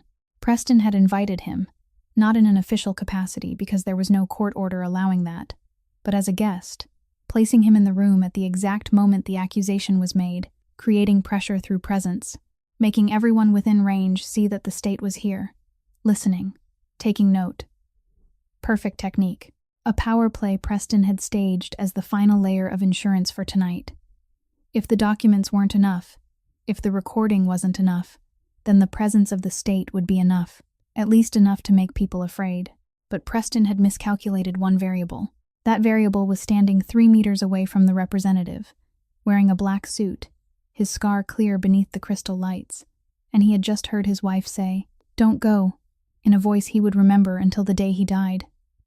Garrett stepped forward, not quickly, not aggressively, just stepped, steady and solid, the way a man walks when he knows exactly where he's going, and everyone else should move aside on their own. He stopped in front of the representative, 1 meter away, and looked at him with the gray eyes Maeve had seen make 6 grown men lean forward in a meeting room at 2 o'clock in the morning. He spoke, his voice low, precise, every word measured. "If you're here in an official capacity, you need a court order. If you're here as a guest, I suggest you enjoy the evening and leave family matters to family." 15 words. No raised voice, no threat, no emphasis, But the way he said it, the way he stood, the way the space between him and the representative seemed to shrink though no one moved, made the representative understand at once that he had just stepped into someone else's game, and he was not a player. The man looked at Preston. Preston didn't look back. He looked down at the leather briefcase in his hand. Then he stepped back, gave a slight nod, and walked toward the bar at the far end of the hall, where no one would remember that he had ever stood there. Garrett turned back, and now Maeve saw the version of him she had only glimpsed through the crack in the meeting room door at night.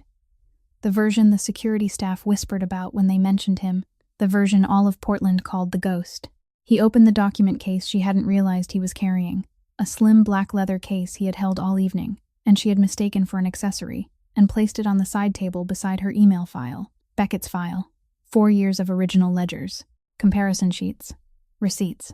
He opened each section, arranged them neatly, with the precision of someone who had prepared in advance, who had known in advance, who had brought his weapon into the room before Preston had even drawn his first card. He had prepared in parallel with her. They had both carried weapons in their document cases. Neither of them had told the other, and both of them used them at exactly the right moment. Garrett looked at Preston. "You know I hate talking too much," he said, his voice dropping another half-tone, low enough that the people standing nearby had to lean closer without realizing they were leaning. "So, I'll say this once." The corner of the hall around them went silent, not because anyone had ordered silence, but because Garrett's voice carried the quality Maeve had recognized from the nighttime meeting. It pulled attention by growing quieter instead of louder, and people fell silent not because they were afraid, but because they were afraid of missing something. "The tenants in the East District," Garrett said, his eyes fixed on Preston, not leaving him, not blinking. "I lowered their rent twice over the past 4 years.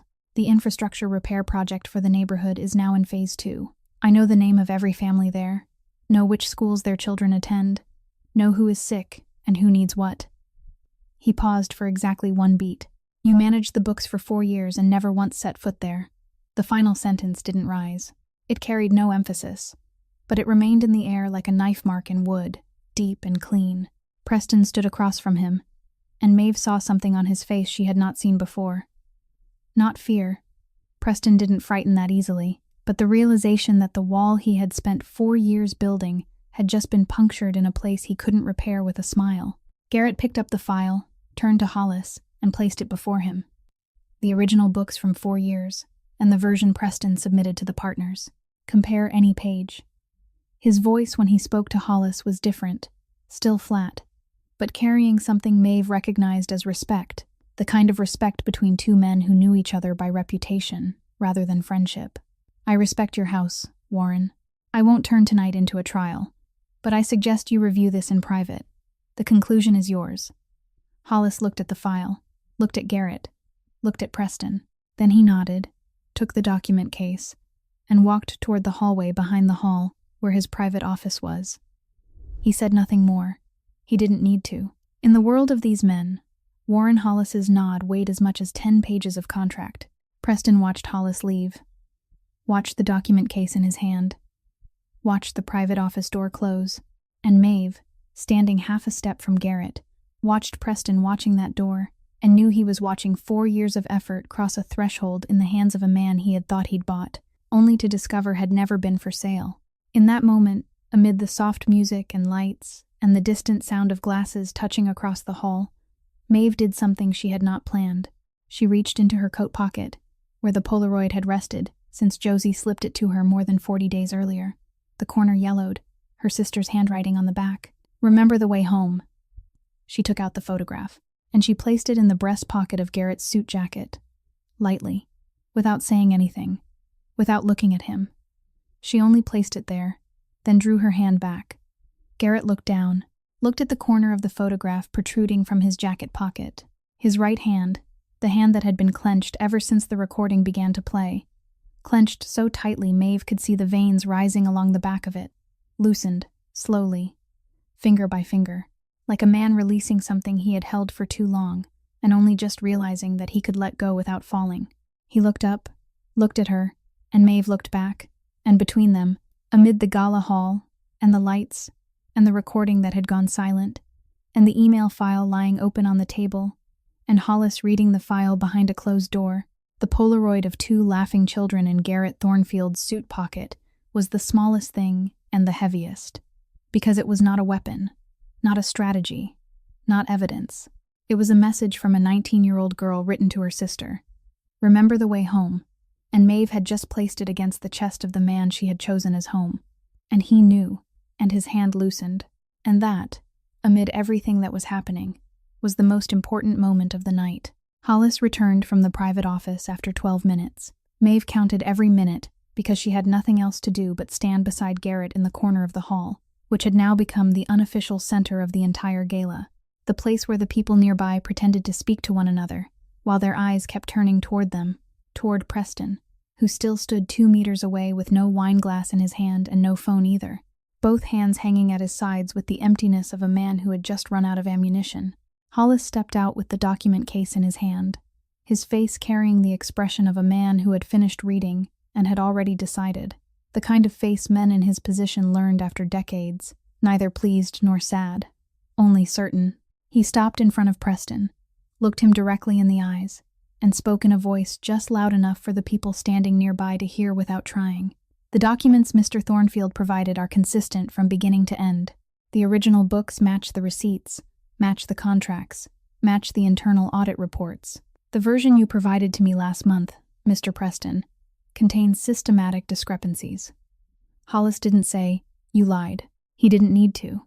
In the language of these men, systematic discrepancies was a sentence written in polite ink. Preston listened. His face didn't collapse.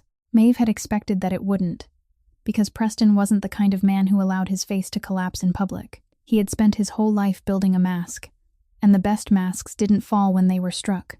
They fell when the wearer chose to set them down. And that was what happened next. Preston looked at Garrett. Garrett looked at Preston.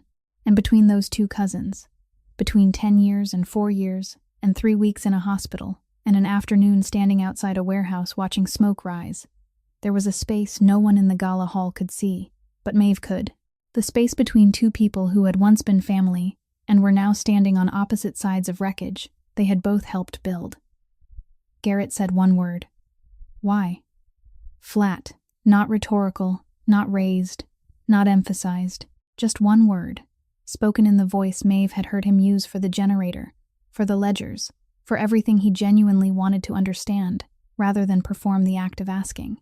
Preston looked at him, and the mask fell. It didn't shatter. It didn't collapse dramatically. It was simply lowered, like a man setting down a suitcase he had carried for so long that his arm had gone numb and could no longer feel the weight. The smile vanished, the charm vanished, the calculation vanished, and what remained beneath all of it was the face of a 29-year-old man tired in a way no sleep could cure. Because you were going to sit in that house and turn to stone until there was nothing left, Preston said. His voice was entirely different from every voice Maeve had heard from him. Not warm, not cold, not calculating, only tired, only real. And because of that, it was heavier than everything he had said during his 3 days at the mansion, in the dark room, at the dinner table. Heavier because it wasn't trying to convince anyone. You were going to sit there, in that mansion, on that mountain, and turn into stone, and I was going to have to stand there and watch, all over again. He stopped, breathed. The first time I stood watching was at the warehouse, 19 years old. You ran in and I stood there. I thought that time was the worst. But no, the worst was the 10 years after. 10 years watching you disappear little by little, not into fire, but into silence, and no one did anything. And I didn't do anything either, until I decided to. Maeve stood beside Garrett and listened, and she recognized what she had suspected since the basement darkroom. 70% of it was true. Preston's pain was real. The exhaustion was real. 10 years of watching the only person left in his family bury himself in stone and iron. That was real. But real did not mean right. And pain did not mean permission. Garrett looked at Preston, and Maeve saw something on his face that she hadn't expected. Not anger, not contempt, but painful recognition. The recognition that Preston wasn't entirely wrong about him. He had sat in that house. He had turned to stone. He had let 10 years make him into something that, even from the outside, was enough to make people despair. But recognizing that did not change the other truth. Preston had taken the money. 4 years. systematically. And he had used pain as a license. Guilt doesn't give you the right, Maeve said. She spoke softly, no louder than ordinary conversation, but in the quiet around them, it carried clearly enough. Preston looked at her, and there was no anger in his eyes, no contempt, only the exhaustion of a man who had run a long distance, looked back, and realized the finish line wasn't there. No, he said. It doesn't. Those two words were the first time Preston Thornfield fully and uncalculatedly agreed with Maeve Sinclair, and because of that, they weighed more than every lie he had told, heavy because they were true, and they both knew it. Preston straightened, smoothed his suit jacket by reflex. The kind of reflex habit had carved so deeply into the body that even when everything had broken, the hand still automatically adjusted the fabric. He looked around the hall once, quickly, not at anyone in particular, but at the space itself, at 4 years of planning lying on the side table in the form of ledgers and emails and a USB and Warren Hollis's silence, and he gave a slight nod. Not to anyone, to himself. Then he turned and walked toward the hall doors. His steps still even, still relaxed, because Preston Thornfield knew how to leave a room even when that room had just collapsed on top of him. At the door, he stopped. He didn't turn around. His face remained toward the hallway outside, toward the night and the cars and the road leading away from here. The Martinez family, he said, his voice small but clear, speaking into the space ahead of him without addressing anyone in particular. The East District. Their oldest son is smart. He should get a scholarship. Then he stepped through the door and disappeared, and the hall door closed behind him with a soft sound that only those listening for it could hear. Maeve stood beside Garrett, looking at the door Preston had just passed through. The music in the hall had begun again. Gentle, steady, and the people around them slowly returned to their conversations, sensing that whatever had just happened was over and no longer needed their witness. Maeve thought about Preston's final sentence. The Martinez family. The oldest son was smart. He should get a scholarship. He had known. Garrett had said Preston had managed the books for 4 years without once setting foot in the East District. But Preston knew the family's name, knew their son was bright, knew enough to mention it before walking out the door. That meant somewhere beneath 4 years of embezzlement and masks and spliced recordings, Preston Thornfield had once looked, had once noticed, had once cared in the way only someone who truly knew could care, and then he had chosen to use that knowledge another way. She thought about what Preston had said. I stood there and watched, all over again, and she understood what the darkroom had given her as a clue, but tonight had given her as a full picture. Guilt that is never dealt with does not disappear. It only changes shape. For Preston, it changed from, I did nothing into, I deserve compensation, from, I'm in pain into, I have the right. And the distance between those two things had been filled with 4 years of false books, with smiles that reached the eyes, with stories told at the right time to the right person, with the letter sent to her father, with the envelope holding the photograph of Josie's apartment, with the spliced recording.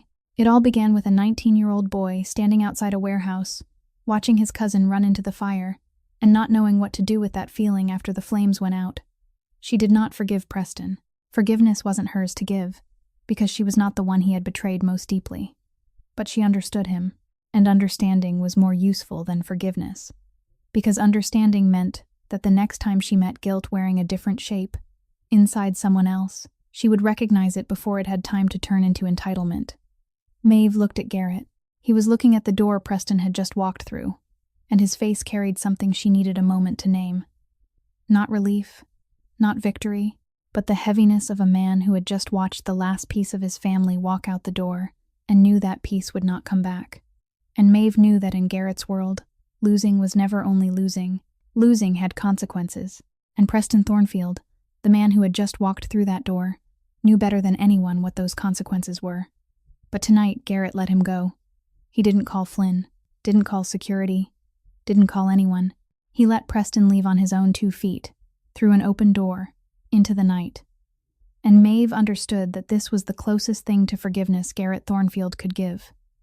Not forgiveness in words, but in a door left unlocked behind him. They left the gala at 11 o'clock at night, earlier than social convention allowed, but neither of them mentioned it. On the drive back, there was silence. A different kind of silence from every silence Maeve had experienced in that house. Not distance, not control, not searching observation, but but the silence of two people who had just passed through something together and were now sitting inside what remained of it, letting it settle, letting it find a place to rest.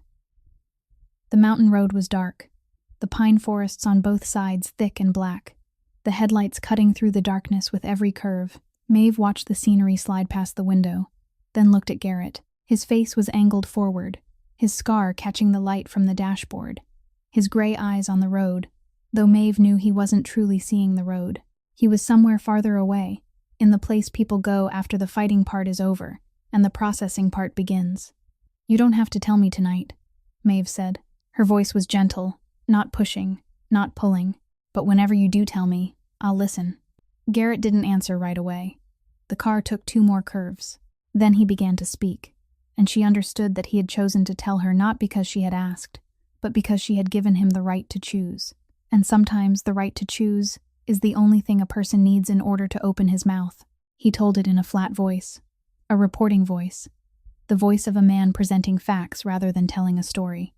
25 years old, driving past the warehouse district outside Portland, seeing smoke with the wrong color, the wrong volume, the kind of smoke made by something that had found structure to feed on, not a small fire. Stopping the car, going in because the only other choice was not going in, and not going in wasn't something he could live with. The first time in, he pulled out 2 people. The second time in, the roof collapsed, fire came down, and the scar began in that second. The third time in because there was still someone inside. He told it in an even voice, without making himself heroic, without embellishing, without adding music underneath, like reading an incident report. And that was exactly why it was heavier than any story Maeve had ever heard. Because when a man speaks about the worst night of his life, in the voice of someone reading a bill, it means he has lived with it long enough for it to become an everyday truth. And everyday truth hurts more than tragedy, because tragedy ends at some point. But everyday truth does not. He finished. Silence. The car kept moving. Then Maeve said, her voice flat but every word chosen, "She didn't deserve that scar." Garrett turned to look at her, and Maeve saw on his face something she had seen only once before, at the threshold of the locked room when she said, "You can let the room go." Surprise. Light. Quick. But real. Because everyone judged whether Rachel should have left or stayed. Everyone said Rachel was weak, or Rachel had the right, or Rachel was a victim of circumstance. No one had ever looked at the story from the angle Maeve had just chosen. Whether Rachel was worthy. Not worthy of Garrett. Worthy of the scar. Worthy of the memory of that night. Worthy of knowing that the man lying in the hospital had run into fire 3 times for strangers. Rachel had looked at the scar and seen loss. Maeve looked at the scar and saw proof that he had done what most people only claimed they would do. She was 24, Garrett said, not quite defending her, speaking in the voice of someone stating a fact out of habit rather than belief. "Yes," Maeve said, "and she didn't deserve it." The car passed through the iron gate. The driveway leading up to the mansion was long and dark, with pine trees on both sides, and at the end of the road, the house of stone and glass had a few lit windows, exactly like the first night she arrived, yet completely different, because on that first night, she had looked at those lit windows and thought, "Someone lives here," while tonight she looked at them and thought, "I live here." The car stopped. They stepped into the foyer. On the small table beside the stairs sat 2 hot cups of coffee. Mrs. Aldridge had waited, had made them, had set them there, then disappeared into whatever part of the house she called her room, with the discretion of a woman who had kept this house standing long enough to know there were moments that belonged to 2 people, and no one else. Maeve picked up 1 cup and handed the other to Garrett. He took it. They stood in the foyer, drinking coffee, saying nothing. And this silence was the final kind. The kind Maeve would remember longer than any conversation. The wordless silence of 2 people who did not need words because everything that needed to be said had already been said another way. Through the email file on the gala table, through the document case they had both carried without telling each other, through "Don't go, I'm here," through the Polaroid in his suit pocket. "Thank you," Garrett said. 1 phrase. He didn't say what he was thanking her for, but Maeve heard all of it inside that 1 phrase. "Thank you for tonight, for the email file, for standing between, for the past 3 weeks, for the cup of coffee, for not leaving." "You knew about that cup of coffee that day, didn't you?" Maeve asked. "The day I left it outside your office door." Garrett looked at her. I know everything that happens in my house. Maeve looked at him, the warm cup of coffee in her hands, and asked the question she had carried with her since the first night in the cafe parking lot, the question she had never asked because the time had never been right until now. Why me? Out of everyone, why did you choose me? Garrett looked at the coffee cup in his hand, looked at the one in hers, looked at her, because in your file, there wasn't a single line where you asked anyone for help. He stopped. 4 years of your father's debt, 6 months of him disappearing, you losing college, working 2 jobs, raising your sister, and not once, not one line, not one call, did you ask anyone for anything? I recognized that. His gray eyes held hers, because I never ask either. Maeve held the coffee cup and stood in the Thornfield mansion foyer, feeling that answer settle inside her, heavy and warm at the same time, because it meant Garrett hadn't chosen her because she was weak. He had chosen her because she was like him, and after 10 years alone, he had searched through the debt files of strangers' families and found someone carrying the same wound, the wound of a person who carried everything alone because she didn't know how to put it down. The Martinez boy, Maeve said. Thursday, we'll go see his family. Garrett looked at her. We, he repeated, and that word, the word she had first used at 2 o'clock in the morning in his office and he had taken 3 seconds to receive, now came back from him in a more familiar voice, the voice of a man beginning to believe that we was not a promise waiting to be broken, but something that could be kept. I'll contact Professor Morrison to finish the photography project, Maeve said. Professional exchange. You can read every email whenever you want. Garrett looked at her. You don't need to. Maeve cut in gently. I know I don't need to. I want to. Because secrets are what kill every room they live in. And I like this room enough not to want it dead. She paused. Someone told me pretending wastes time. The corner of Garrett's mouth moved. And this time, the last time, the time Maeve had seen only the outline of it in the garage on the first night, had seen the possibility of it after the photograph of Preston, had seen the edge of it when she said, I would have gone anyway, so I saved us both an argument. This time it wasn't an outline. It was real, brief, light. It changed his whole face for 2 seconds, then vanished. But those 2 seconds were enough. Enough for Maeve to see the face Portland had never seen. The face 10 years of stone walls and iron gates, and 3 rules and silence had hidden away. The face only someone who stood close enough, long enough, patient enough not to leave when the door closed the first time, could know existed. And Maeve Sinclair, 21 years old, standing in the foyer of the mansion on the mountain with a warm cup of coffee in her hands, and the Polaroid of 2 laughing sisters in the suit pocket of the man across from her, thought this was the first day she didn't want to be anywhere else. Garrett and Maeve's story was not a fairy tale. There was no magic, no prince, no castle, only 2 people carrying scars.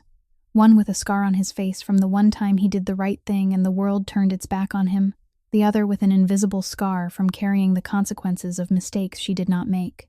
They met in circumstances neither of them chose, inside an agreement written on paper in a parking lot at 1 o'clock in the morning, and they decided to stay, not because they had to, but because of will, because at some point between the clean coffee cup washed and returned to its place and the drawing of a spaceship on the wall of a locked room, they realized that the person standing across from them was not a burden, but a place where burdens could be put down. The greatest lesson in this story does not come from Garrett or Maeve. It comes from Preston, the man who turned guilt into entitlement, who turned pain into a reason to take from others. Guilt that is never faced will not disappear. It only changes shape, and the new shape is always more dangerous than the original. But above all, this is a story about trust. Not blind trust. The kind of trust built by a cup of coffee left outside a door at dawn, without a note, by photographing drawings on a wall so a man could let go of a room he had held for 8 years, by standing in front of someone while the whole world was watching and saying, "Don't go, I'm here." By small actions, repeated again and again, patient, quiet, without spectacle. That is what lasts. That is the only foundation that does not collapse. Sometimes life places us in circumstances we did not choose, but the way we stand back up, the way we face them, the way we choose to trust someone even after being wounded, that is what defines who we are. If this story touched you, please press the like button to support us as we continue bringing you stories that touch the heart every day. Share this video with the people you think need to hear it, because sometimes the right story at the right time can change the way someone sees their day. And if you haven't subscribed to our channel yet, please subscribe now and turn on notifications so you won't miss the next stories. We would love to know how you feel after hearing Garrett and Maeve's story. Which moment made you pause? Which character touched you the most? Please write to us in the comments below. We read every line and cherish every sharing from the depths of your hearts. Thank you for being here, for listening, for giving your time to this story. We wish all of you watching this video good health, a joyful life, and peace in every day. Goodbye, and we'll see you in the next video.